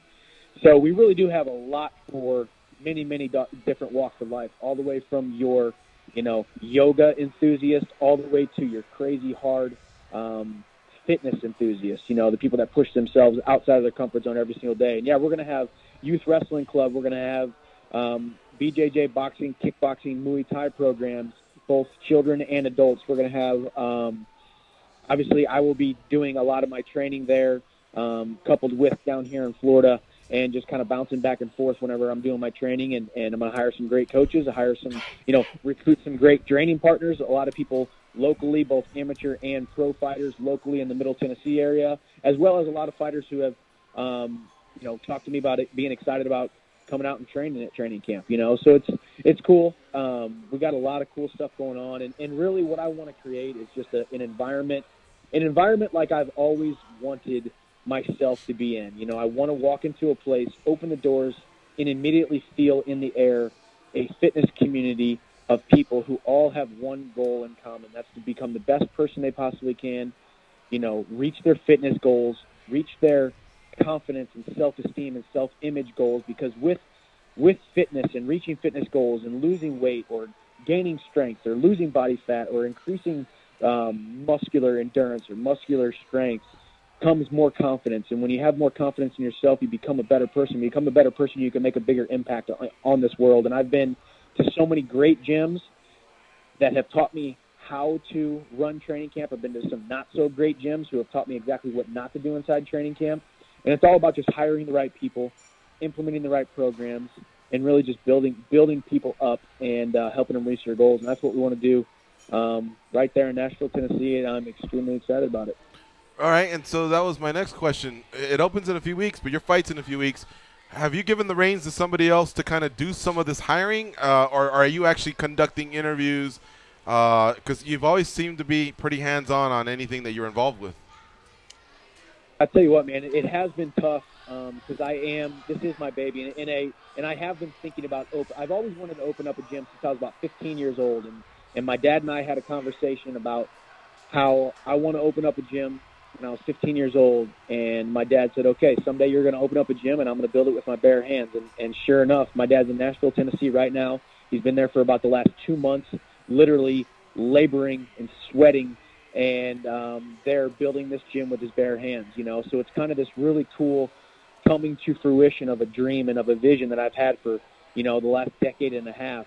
And I just thank God. I've worked so hard in my career, and I've surrounded myself with the best people I possibly can. And that's no different in my family life, my fight life, my spiritual life, and now in my business life. I've hired some great people, as well as my wife. My wife, Bree, is not only my soulmate, but she's my helpmate, and she is my rock and my better half. And she has taken on so much of the brunt of all of this labor and of this work of getting just from all the way down from the little things to the huge things that pertain to this gym, working in conjunction with our operations manager, PJ, who has been a staple for me in the last couple months and has been kind of the spearhead of getting this thing off the ground. So like I said, I've just been extremely blessed to have some great people in my life and help me, because yes, I am extremely hands-on. I want this thing to not just be profitable, but to help people reach their goals and change people's lives. And with that, you have to hire the right people. You have to implement the right systems. You have to put the right programs into place from sun up to sundown. From that, when that door opens at 5 a.m. in the morning till it closes at 9 p.m. and the mats are getting mopped and that kind of stuff, everything has to be done by the book, and it has to be done a certain way to make sure that we can reach as many people as possible in Nashville. So, of course, there's a lot riding on it, but I've got a phenomenal team around me, an amazing wife, and we're building a heck of a team right now, and there's not going to be a better place to train in Nashville, not just in combat sports, but in fitness in general.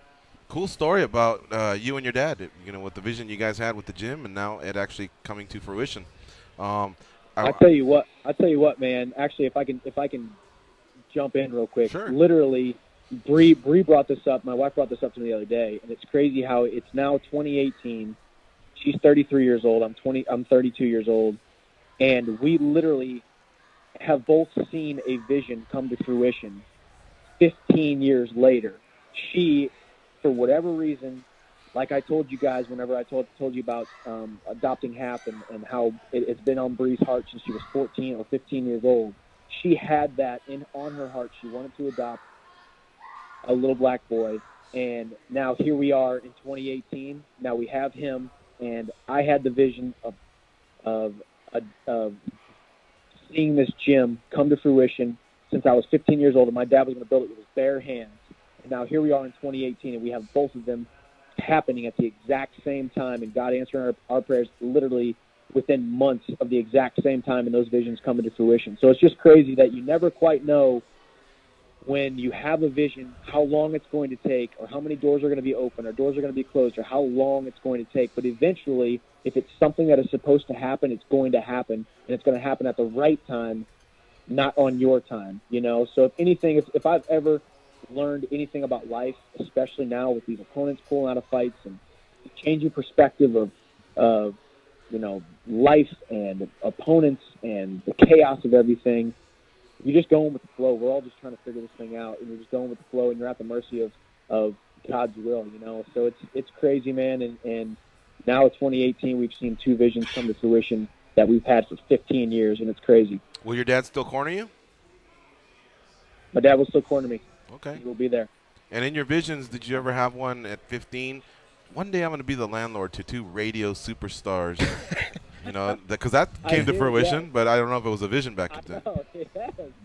It is, I mean, it's, you know, the cool thing about what, you know, Conor McGregor has brought into this world, and with his stardom, I love that he's had this stardom, and I, you know, am happy for him. But he talks about speaking things into existence, you know, and that's one of those things that he talks about. And it's just crazy that, you know, me and Bree sat down the other day and started talking about all these things that we've talked about that have come to fruition. And, you know, so whenever you're saying, whoever's listening out there, when you say, someday I'm going to do this, someday I'm going to be this, someday I'm going to have this, continue to dwell on those things, continue to think about those things, continue to speak those things into existence and tell people and proclaim it and say it and scream it from the rooftops, because if you want it bad enough and if you believe it bad enough and believe in it enough, it will eventually happen. if it's supposed to happen. So, and my wife and I are living proof of that. Me being your guys' landlord is living proof of that, so it's cool. On his Twitter handle, on his resume there, it says Christian husband, father, world champion, fighter, public speaker. He's really, really, really good at this. You're a good motivational speaker. You could almost write public/motivational speaker. I love it, Michael Chandler. Great stuff coming from you, man. Thanks, man. I appreciate it. I don't know. I've been given a voice and a decent ability to talk, so I might as well use it. So this fighting thing is just a cool, shiny object that people are attracted to. That eventually is going to be a segue into inspiring and motivating millions of people. So I'm excited to be able to do this thing, fight in the cage for a living as long as I can. So. You are a talker, too. I've been noticing you and the Pitbull brothers mixing it up a little bit. A little bit of trash talk there. And then even going back on the day, Chandler grabbed the word nerd and put it back on the map. Yeah, he put nerd on the map for sure. Exactly. A lot of people in Junkie Nation tell people, beat it, nerd, when we've just had enough of somebody's pie hole. Our producer, Danny, he asked me at least once a month when Michael Chandler's going to come out with the Beat It Nerd T-shirt. Yeah, you need to, man. I know. I will whenever Patricio finally signs on the dotted line. We almost had him. I actually, he said yes to the fight, and then when it came down to it, he just couldn't put pen to paper. So we'll see if it ever happens. Like I said, I got a lot of respect for those little chihuahuas, but I would love to fight little Patricio. Yeah, Scott Coker, I think, came out and cleared things up. He didn't want a position where if Patricio were to beat you, him and Patricky would have to fight for a title, and they didn't want to market it or talk about it. So I don't know if you wound up hearing that. But that's neither here or there because you got Gertz first, and then the champion is Primus. And we'll see if in 2018, you can fight him again. And then, of course, whoever else may be left after that. It's going to be an exciting year. I just know it. You got the gym opening up, and, of course, at the end of 2017, Hap Whitaker came into your life. So a lot of things have changed here.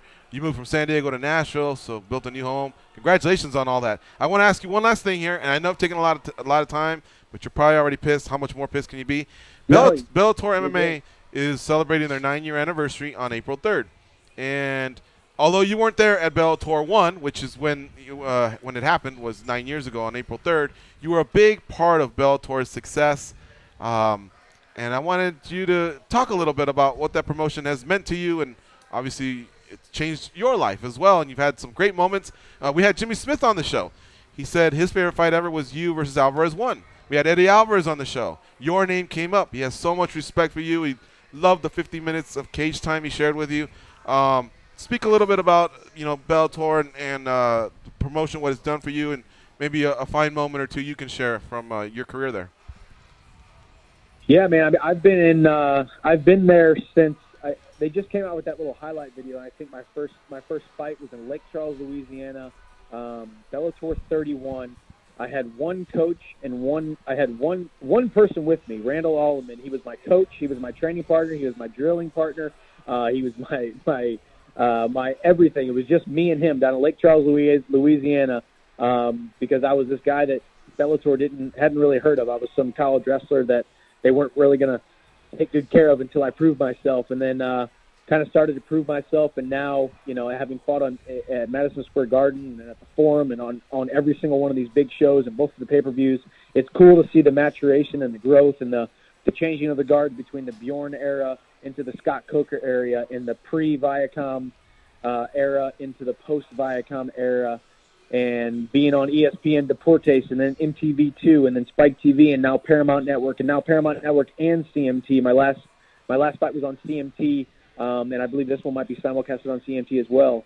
And then just Scott Coker and Rich and those guys at Bellator taking over. They really have built a heck of a company, and just more than anything, I don't think Bellator would be where they are without Viacom, Spike TV, Kevin K, John Slusser, those guys, and how much they believe in the Bellator brand, how much they believe in making great fights and making great promotional decisions and putting on great cards and great venues, and now going to other countries. It's really been a cool growth. It's been cool to see it all. It's been cool to see the new sponsors come in. It's been cool to see Bellator, getting some great talent and paying guys well and taking care of us.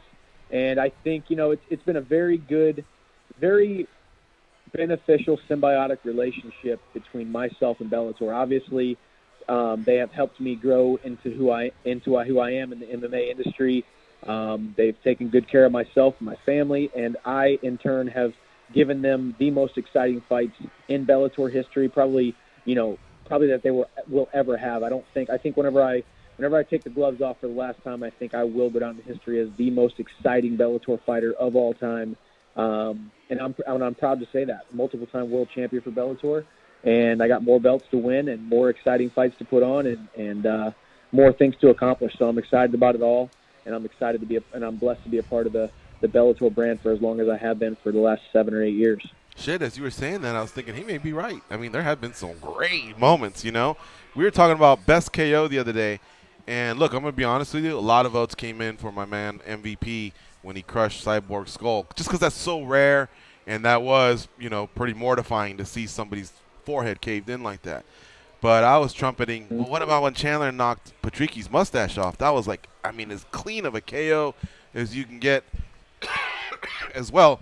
Yeah. In the end, they're both great KOs. You know what I mean? But you're right.